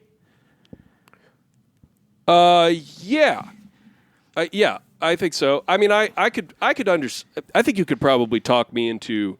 You could talk me into buying that quite a bit of wine mom talk would be misogynistic because quite a lot of people would be doing it, and then you could find some great examples of people just being shitheads. Right. Exactly. But, yeah. Because once it becomes part of the collective consciousness, then the lowest common denominator is just like a bunch of fucking assholes taking a joke and misunderstanding the nuance of it and ruining it. Right. Like it's like if one of us was to do a rap, and at the very end we just threw in like, because wine moms suck. It like that would be what you're talking about, as opposed to just acknowledging that there's a kind of goofy normie culture out there that you don't that.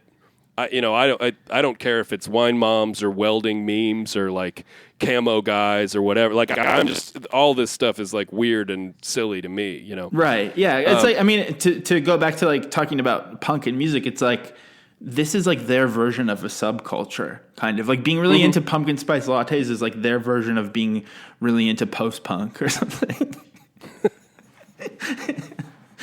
So it's just kind of. Now, did I get to my respect on Wild Jim? I didn't. Here it is. Okay. Let's lay it on him. All right. So my respect on Wild Jim, and this is not like obviously the pro I think is also pretty memorable. That this is above and beyond the rest of them. This is the most musical and the most sort of well done in some ways. But his PSL concept repetition in the first verse is so close to being its own joke that is like, that's to me what I respect the most about it. I wish it actually got there, but like, so the first verse is all the fall things, warm drinks, cool breeze, I'll take one sip, lattes with whip. pumpkin spices, Starbucks on my lips, scones and flannel, and then in the last line is just pumpkin spice lattes. He just says it again. So he mentions pumpkin spice lattes like 6 times in the first verse. And if he just kept doing that for the rest of the song, if he just brought it back around to pumpkin spice lattes, he'd be close to having an actual joke in this thing, you know? Right. Like just stupidly filling every little last space in this song with pumpkin spice or latte. Is like the best way you could do a joke here. Absolutely. That's true. Damn. Well, I guess it might be downhill from here because up next we've got Parody Queen, a.k.a. Krista Nanos. So here's a little bit of Parody Queen right here. All the fall things, apple picking, Ugg boots, North Face, pumpkin spice lattes.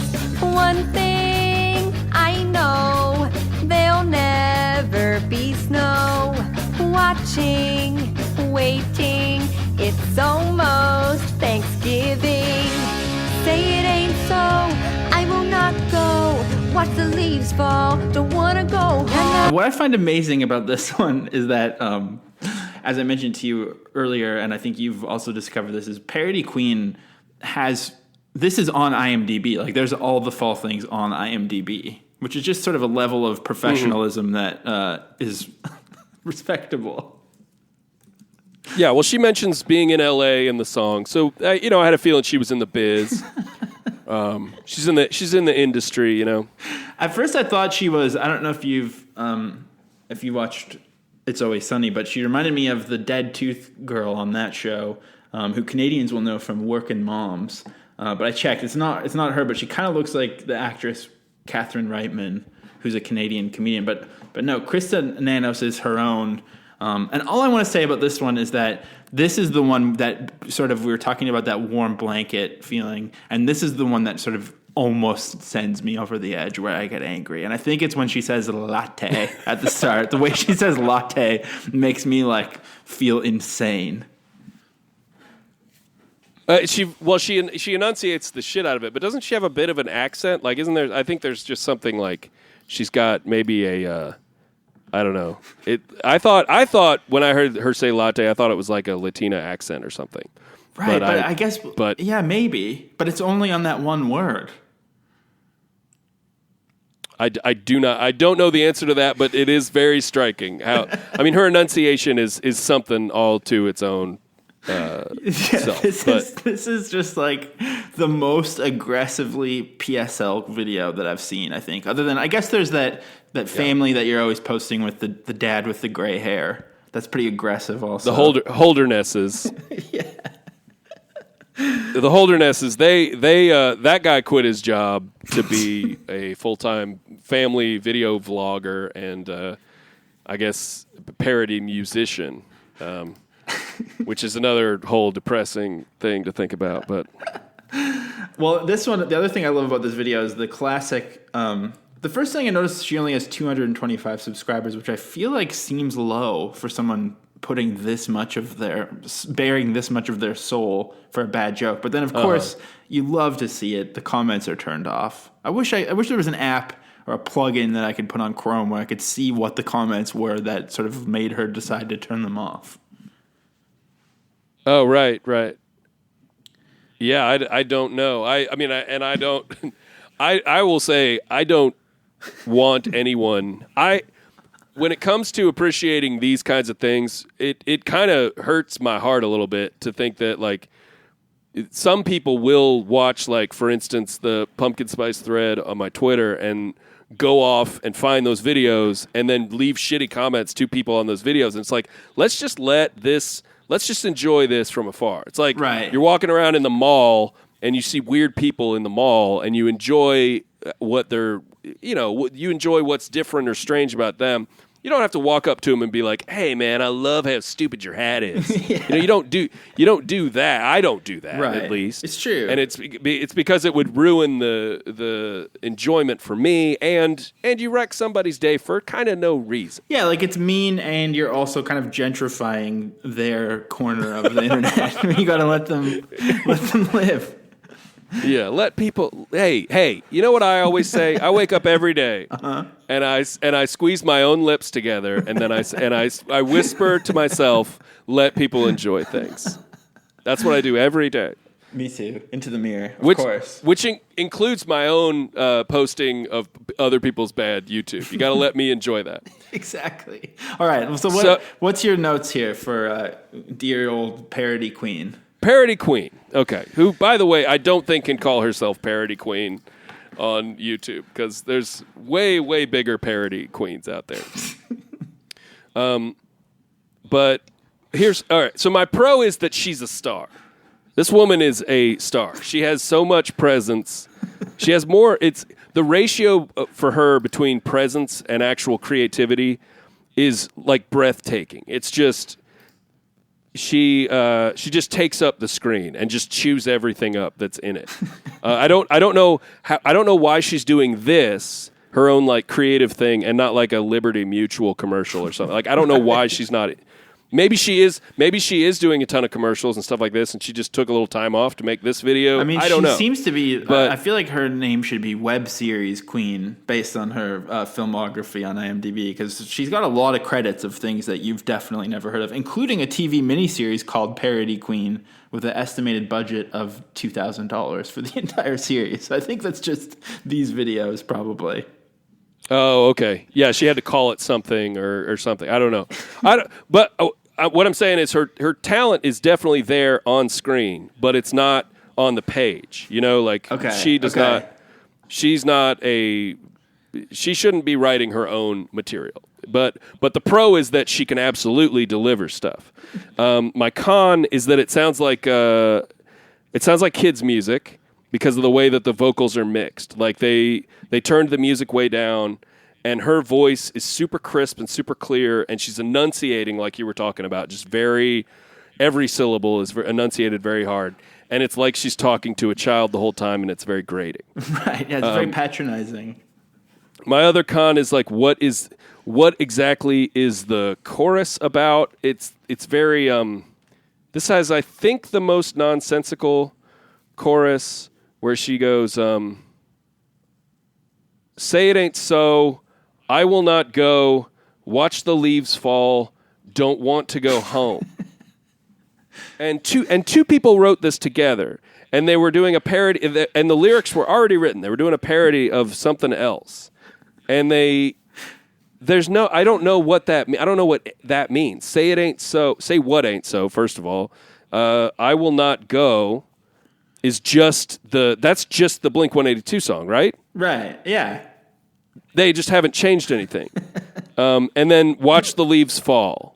They've made that about fall. But then don't want to go home is a change from carry me home. It's right. It's carry me home, right? I think so. Yeah. Yeah. So why change it and then not have it make any sense or mean anything else? It doesn't. It's so weird. It's such a weird choice to make the chorus like that. And then, all right, and then my respect. Okay, and this is big. All right, my respect on this one is very big. She does dumb shit the whole time. She's like, it's like so over. I was trying to figure out if anything happened in the chorus you were just mentioning that would sort of add to the narrative, but it doesn't. But just like even having it muted in the background, I can see her enunciating like right into my soul just with her face alone. She can speak just with her face. Like she'd be the easiest person to lip read that there is. Exactly. But like, I mean, she every second of this video, she's like banging sticks on a pumpkin or wearing a pizza outfit or jumping around or like she just like stuffing things into her mouth. She does dumb shit every second of this video, and it's kind of awesome. Like it's kind of great how willing she is to just fill up every second of this with just inane dumb shit.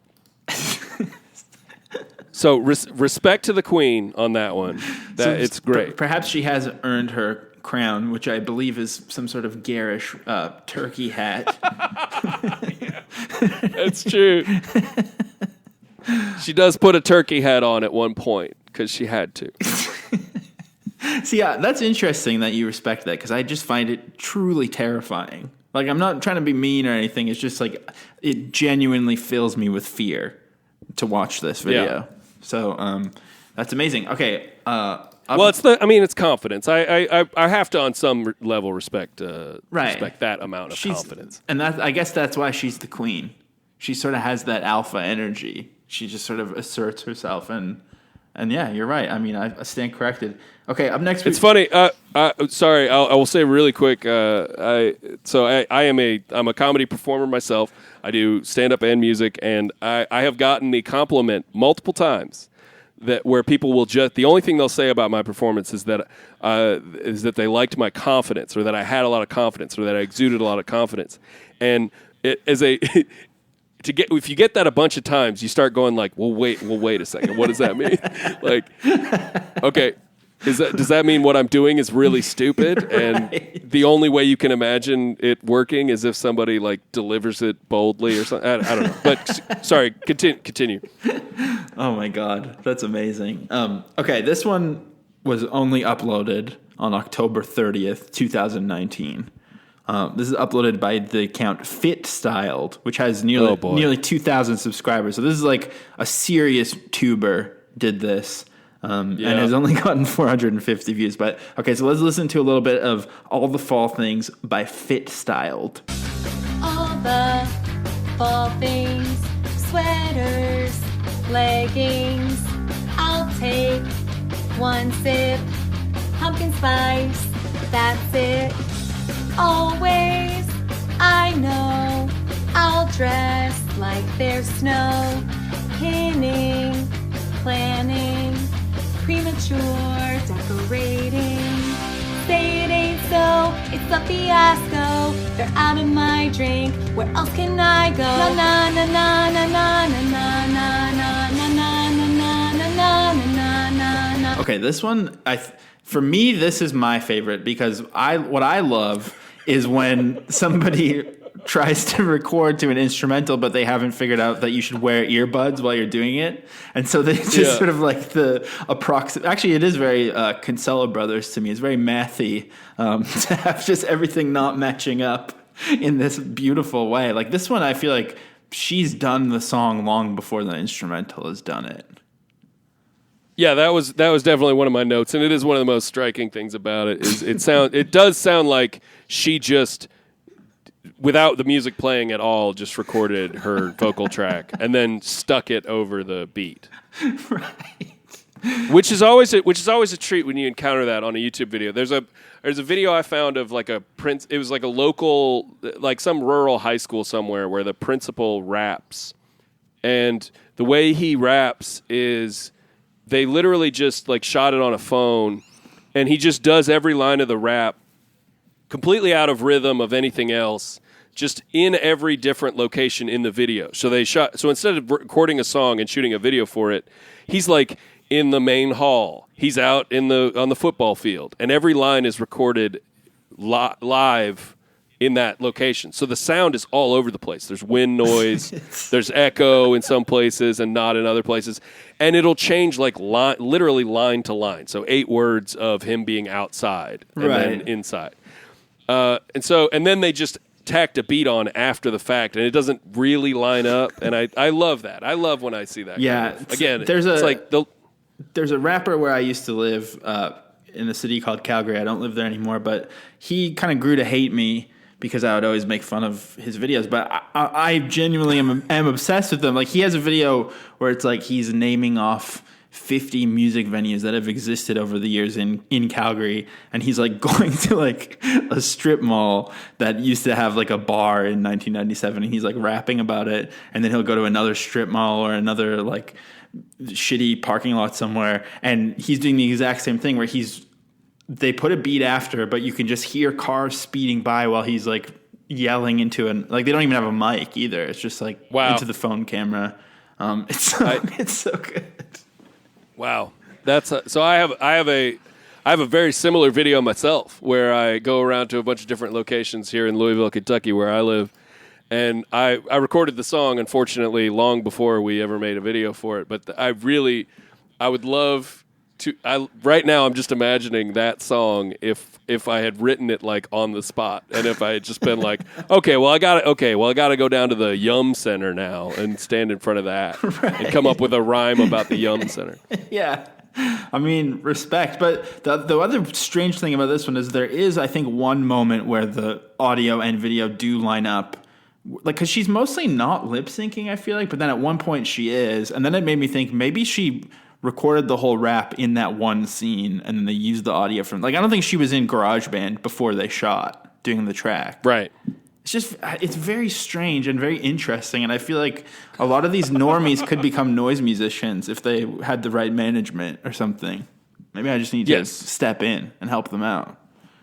Well, or if somebody was like, hey, if she got nudged in a few different directions, where somebody like Tim Kinsella shows up and he's like, how about instead of fall things, we make this about, I don't know, something more obscure. We make this about a Lynch movie or something like that, and then if you don't worry about what the music's going to sound like at all, just go for it, you know. Right, exactly. And then tack it on to like a very, very inscrutable like acoustic song or something like that. Absolutely, noisy ambient acoustic thing with some finger tapping or something as well. Right, it could really. And I guess like I did take quite a few notes about this one because I'm obsessed. But I had to rewind multiple times around the 120 mark because I couldn't understand what she was saying. But I guess she was saying Bath and Body Works knows I care or something. Like she said something about it. It does not fit at all.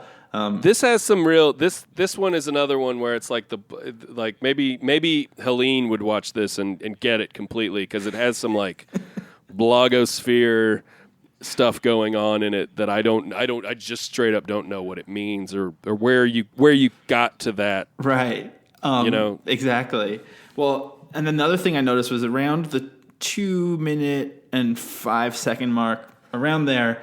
There's some sort of glitch that is actually, you mentioned Lynch, it's very like Lynchian or something, but she's kind of marching along the rock wall of her suburban home, and then it cuts to another shot of herself, but somehow the glitch has perfectly captured her marching so that there's kind of this, it almost looks like a split diopter shot from a horror movie or something. There's this two shot of her sort of body floating in the air, marching, and then her in the foreground as well. And it's just like, there's something very, to use internet parlance, very cursed about this video. Yeah, it's cool. I noticed that as well. There's an artifact like that hangs on the screen from one shot to the next. I mean, it is just her like floating upper body, which is kind of awesome. And then the final thing I wanted to say, I'm sorry if I don't know if you got this, but I guess there is actually a joke to this one. And so I do kind of like that. Like what I gleaned from this is that it's actually summertime, but she's obsessed with the fall. Oh, wow. Because there's the chalkboard says fall is a mindset. And then at the very end, her husband is like, I'm going to go fire up the grill. You're right. And so that's he says grill. I didn't think about, I guess I didn't think that grill was implying that it was actually summer. Yeah, I mean, that's kind of what I thought. The fall is a mindset thing. But then again, like, why would you upload this Halloween 2019 if the joke is that it's summertime? Yeah. Well, and it could just be like it's obviously warm outside. He's going outside in a t-shirt and he's going to fire up the grill. That could still be October. It just means like he doesn't care. He doesn't care that it's technically fall or whatever. Right. Okay, so lay it on me. How was your experience with Fit Styled? All right, so Fit Styled, my pros are one. So it has my favorite chorus, hands down. This is the best. This is the best anybody's done as far as just the chorus goes, with creating your own like actual concept and not just filling it with some words, some of which are fall based, you know? Right. But the chorus on this is, say it ain't so, it's a fiasco. they're out of my drink. Where else can I go? Which I love. I love that. It tells the whole story. Starbucks is out of the PSLs. She gets a little text message that says that Starbucks is out of PSLs. And so the chorus has like a little story in it. Right. And then also it's great that that there's that running story with her boyfriend or whatever that is not set up in any way. So it's very jarring when in the second chorus she suddenly starts saying things in his voice. Where it's like I want to go. I think is the second one. I want to go home. Happens in the second chorus, and you don't realize until he stands up off the blanket and walks away that she's switched bodies now. And then she does the same thing, of course, in the final chorus, like you said, where it's not the boyfriend's voice. It's just her singing, and then she says, "I'll go fire up the grill" or whatever, as he's walking out the door. And so there's something very strange and offbeat about her just randomly injecting other people's point of view into it without changing her voice in any way. Right. So I like that. My cons. Now I did say my cons are it sounds awful and the voice doesn't match. I didn't like the voice not lining up because it just like I found it grating. Maybe in a similar way to how you found Parody Queen's enunciation grating, right? Or whatever. Yeah. So and then my respect on this one is this video is 3 minutes long, and like 1 full minute of it is her dancing on that fucking wall. She's doing like the Breakfast Club dance where they're marching, and she has a big scarf on and a big hat on, and she's marching back and forth on this little garden wall, like a 1 foot wall, and they show the full shot like twice. And she must have been on there for several minutes. They even show her like giving up. Like at the end of it, she's just standing there and she's about to get off the wall. They show every split second of her having been on this wall. You see it. They didn't edit any of it out. It's like it's the thing that's in the video the most, which I love because it's so silly. Like her just stomping back and forth on this wall. So I love that. And then the other thing I forgot to mention, one of my pros, is that everything in the video is for sale. Wait, what? Go to the whatever the what the little info box, the credits or whatever. Oh my god! Underneath the video, there's a link to everything that's in the video, and you can buy the whole video. Wow! Amazing, isn't it? Shit. Yeah, because that's the thing is she's a pretty serious. I was just scrolling through her page, like she's at least trying very hard to be like a full blown YouTuber, like not just like parody, not just fitness or whatever, but kind of everything. There's like shopping hauls, there's pregnancy updates and vacation vlogs and stuff. She's really going hard. So I guess that she's a lifestyle. She's probably like a lifestyle influencer who thinks people don't have a way to find out what's at Home Depot or something. Like, right. Very, very weird to me how many people have a job now where they just advertise products you can get at big box stores on YouTube, and you're like, those stores have their own ads as well, right? but like if you've ever watched a good low count shopping haul, there is something strangely mesmerizing about them. Just watching somebody pull a plain sweater out of an H&M bag, and then it goes to a split screen and they're trying it on. I mean, it's magical. I don't know why, but I love it. No ad agency could love ever. It makes me. Yeah. No, sorry to interrupt. I love it. It makes me want to consume and obey, and it makes me want to. I guess. What is the other one? It makes me want to settle down, have kids, or I can't remember what the other they live subliminal message is. Yeah. Oh my god. Yeah. I mean, I love this one because I love the dissonance of the audio not lining up with the kind of slick norminess of it. It really does reveal the cracks of suburbia in a very Banksy sort of way. Yeah, it's a Banksy. Yeah, She is Banksy for sure. I think she is. All right. Up next, we've got NTHS English, which I assume is a high school class or something. They've titled this one "All the Fall Things." All the fall things, football and hot wings. I'll rake the leaves in my flannel sleeves. Always, I know the leaves will fall down. Raking, blowing, I really hate leaves. Okay, this one I didn't really like touch me in any way. I kind of just was like, it's here. I thought we needed to talk about it, but nothing about it really stuck with me too much. I do love, I guess first of all, I thought, and I feel like since you live, Kentucky's the South, right? That's technically the South.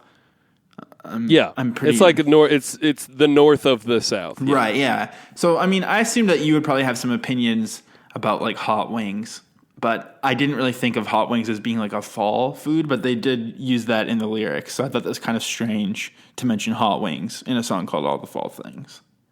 Wait, did they use that in this one, or did they? I know they did that in the Jimmy Fallon one. Oh, am I skipping ahead?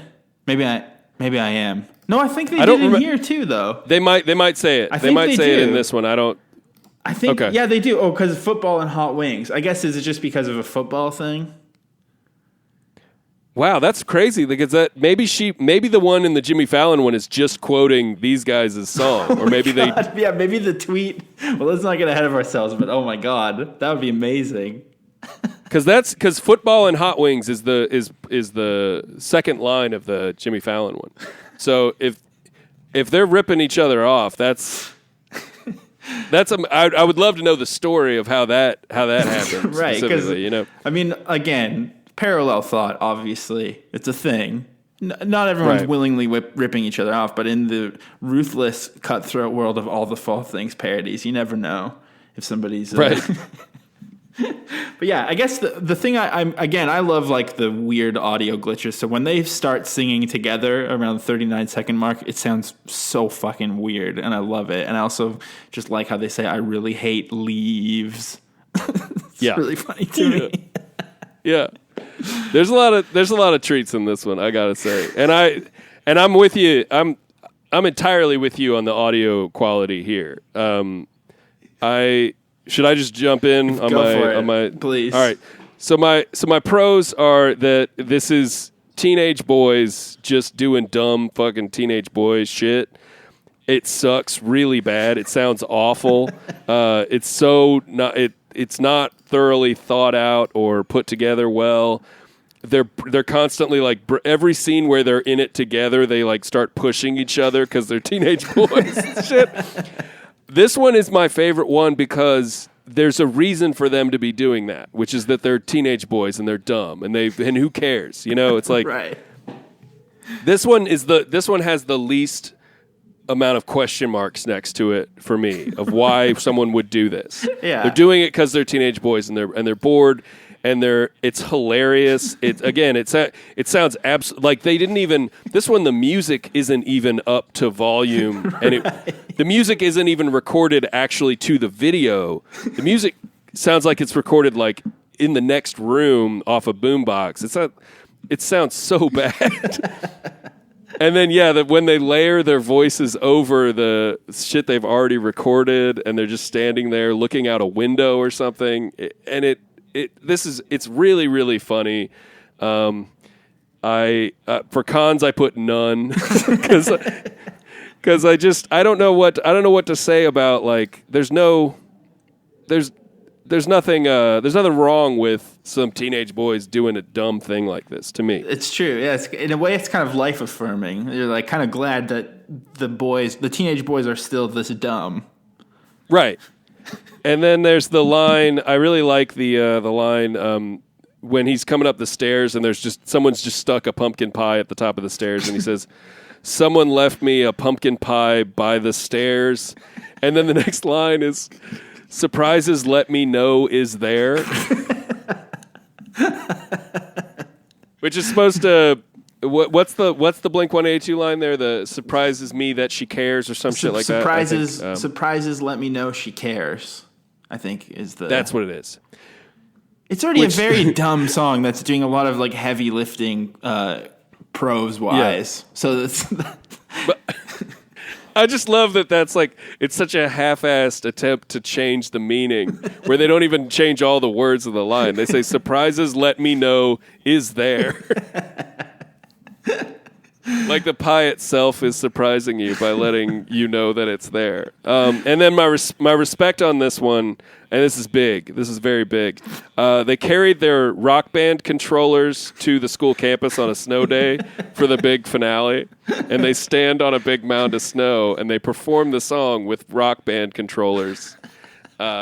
And it's so good. It's really, really good. I just realized, why is there just one kid just kind of sitting? The kid on the left, he doesn't have an instrument. He's just staring off into the distance.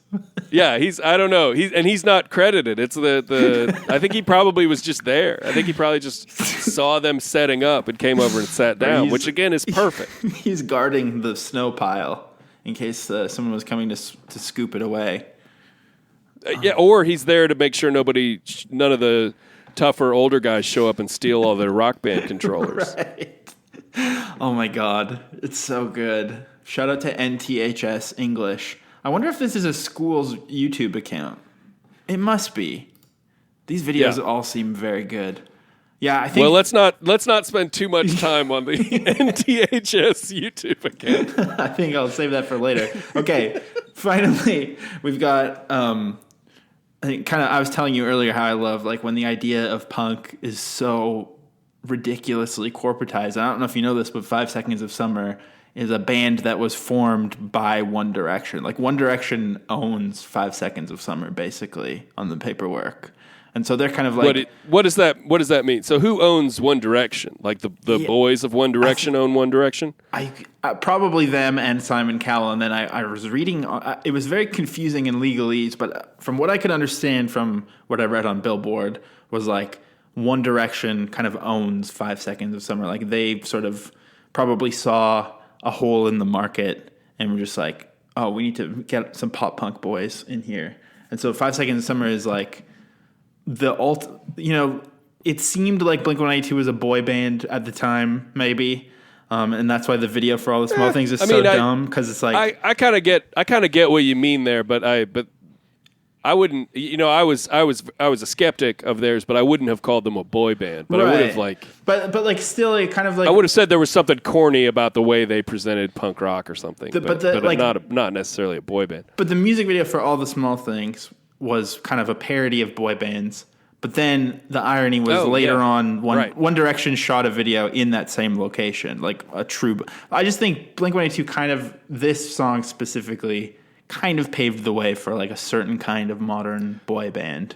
And that boy band is 5 Seconds of Summer. So already this is off to a great start for me. And also the fact that it's like a fucking terrible bit on The Tonight Show with Jimmy Fallon is really good. So this is called #Fall Songs, and it's like, I guess people tweeted at them some lyrics, and then 5 Seconds of Summer played them. So this is 5 Seconds of Summer playing a tweet from somebody named Taryn Pratch, 19. Now, guys, this is our first tweet. Is from @TarynPratch 19, and she says, all the fall things, football and hot wings, I'll rake the leaves in my flannel sleeves. Say it ain't so, I just saw snow, turn the heat on, get a new coat. There you go, right there.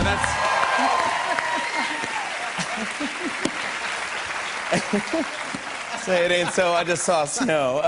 Okay, well, I also just love hearing Jimmy Fallon like repeat the worst part of the joke at the end. It's so good. Yeah. Now, so you said, is Simon Cowell, does he own One Direction, or is he like their manager or agent or whatever? He like invented them. Like I think they all tried out on reality show together individually, and he was like, "These lads need to be together." That's where they came from. Yeah. Okay. All right. And then they created 5 Seconds of Summer or something. I don't know. I'm probably exaggerating it, but yeah. No, I mean that all tracks to me. Now, what I'm trying to figure out in my brain right now is Simon Cowell extracting blood from the faces of the One Direction boys and putting it in his own face, and that's why his face looks like it does now. I mean, that's obviously a no-brainer. Oh my God.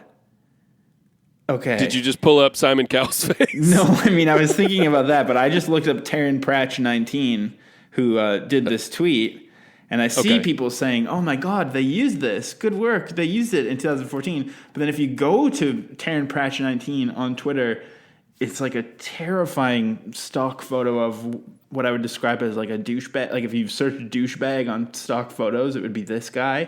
And there's like all these like very edgelord kind of tweets. So I wonder if Taryn Pratch was hacked since this happened. Hacked, or has been a bot the whole time, or like got sold, or like the account got sold off or something after the success of Jimmy Fallon show. There's like a bunch of like sketchy rape jokes on here, but the Jimmy Fallon show one is still on here as well. So I don't know what happened, but weird. I mean, I think it is just generally like quite dangerous for TV to be working so closely with Twitter, considering how toxic of a platform it is. True. Yeah. Well, crowdsourcing anything from weirdos and strangers is always a bad idea. I will say in this instance, it makes it a little bit better than the average like Jimmy Fallon bit, like his whole sort of. The show, at least the little snippets of it that I see, are always like it's like they're playing a party game with celebrities. And I don't care about that shit. I don't need to see that celebrities are having more fun than me. I already know that they are. I don't need to turn on a TV show to see them lip sync shit and have a better budget than I have to perform anything with them just lip syncing someone else's song. I don't need to see that shit. So I don't bother with that. But then, so the fact that this whole concept is just they take a stranger's tweet and they have a professional like touring act perform it is like to me a notch above the like let's just like okay, so here's an example. James Corden does a thing that I also don't like where he'll bring like Meghan Trainor on and they'll do a parody that he's written of her song about. It'll be like something like this, like one of these All the Fall Things parodies. And I can't remember what it was about, but it was something, it might as well have been about pumpkin spice lattes.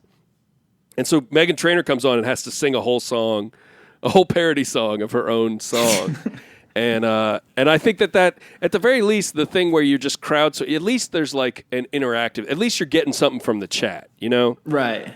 Like at least there's if you're going to do something that's low effort and stupid, at least involve somebody else. That's true. Well, that I guess or make like a crowdsourced game out of it. True. That's why I looked up Taryn Pratch, because also they do on Jimmy Fallon. I've seen they do like a wheel of impressions where it supposedly lands on a random name, and then a celeb does an absolutely perfect rehearsed impression of them, seemingly out of nowhere. And I mean, it's so obviously rigged. So then I thought, like, I wonder if Taryn Pratch 19 is real.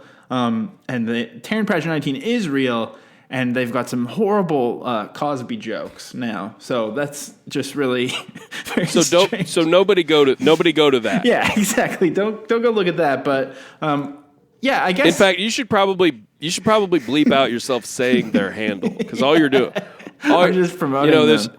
It's true. Everybody.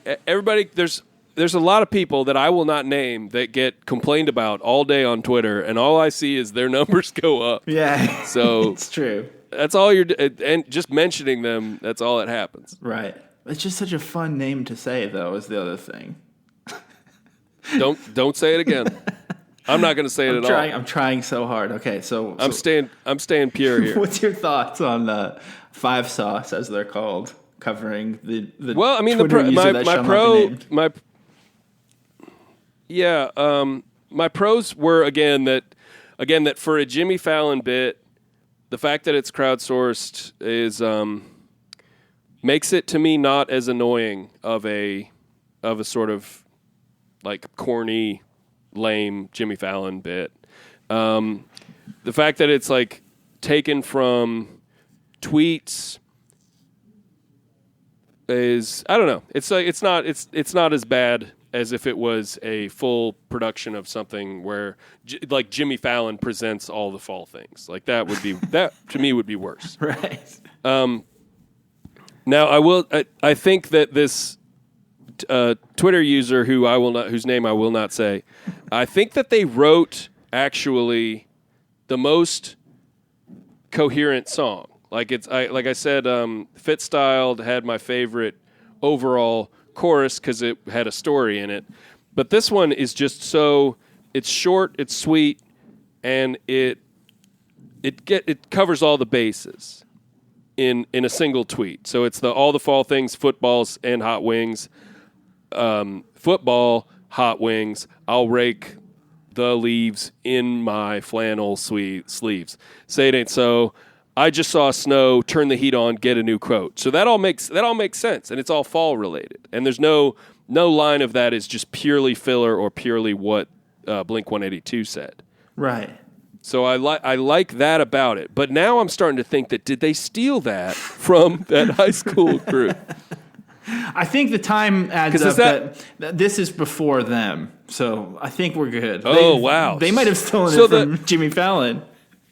They stole it from Jimmy Fallon. That's even better. That makes me like theirs even more because they didn't even bother to write anything. I love it. I love those boys. Love those boys.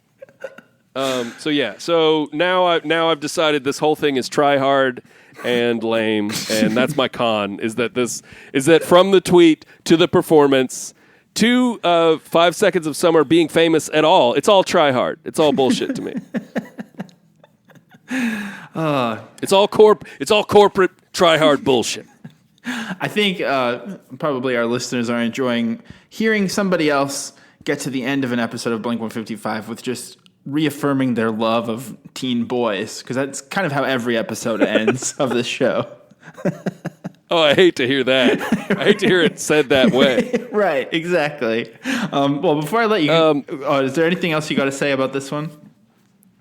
Well, I'm trying. I didn't even write down a respect on this one, and I think there isn't one. I think I'll just say that if you're turning on network television at night, there's not going to be the standard kind of respect that I would put towards an amateur YouTube video. Right, fair. I mean, that's absolutely fair.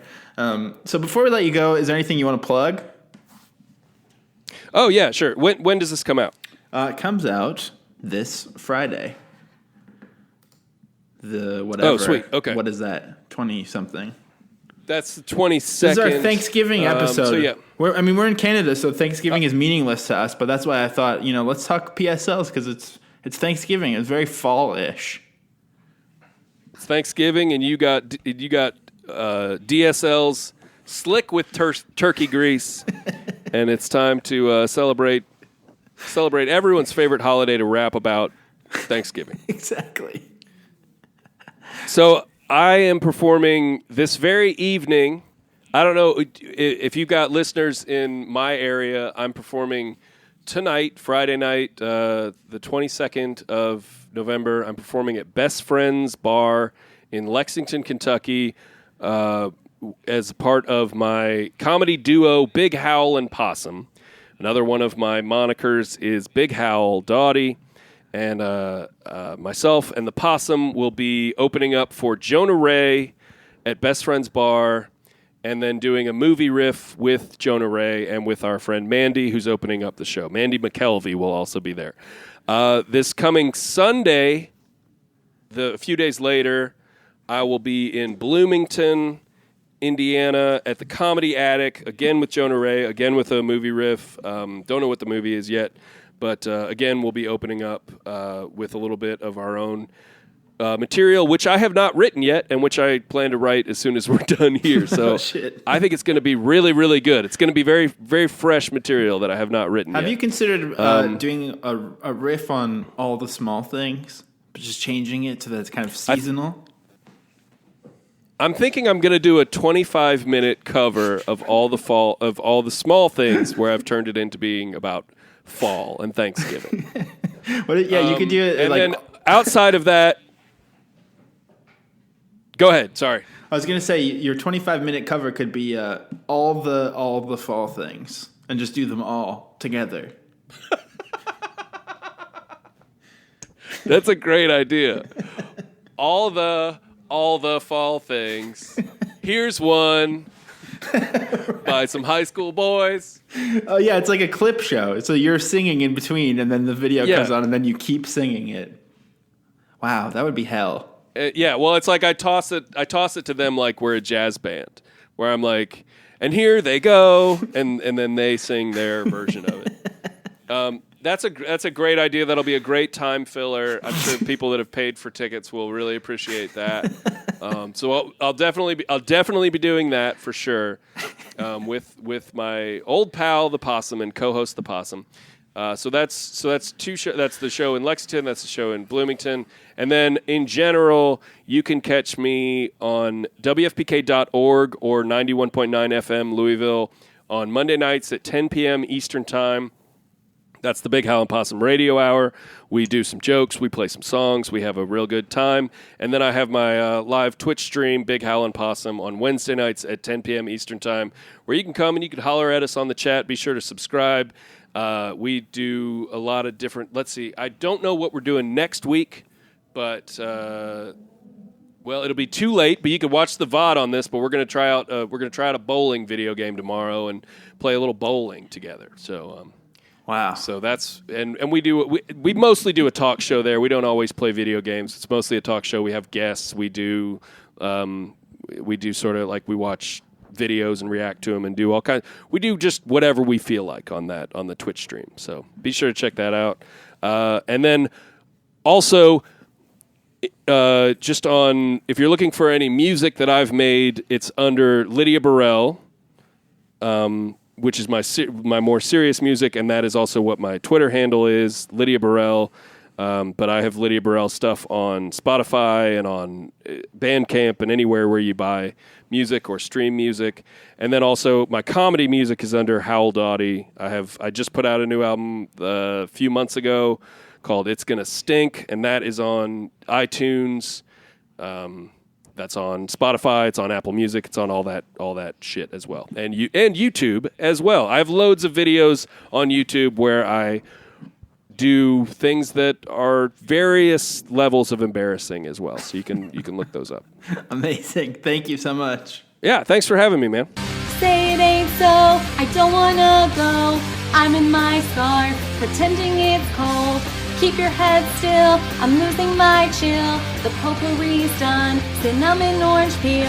Hey, I've got no stuff from Home Depot. I'm doing a craft, I think we should go. Does this give you feels? It's galvanized steel. Do what you want, do what you want. I'm lighting the grill.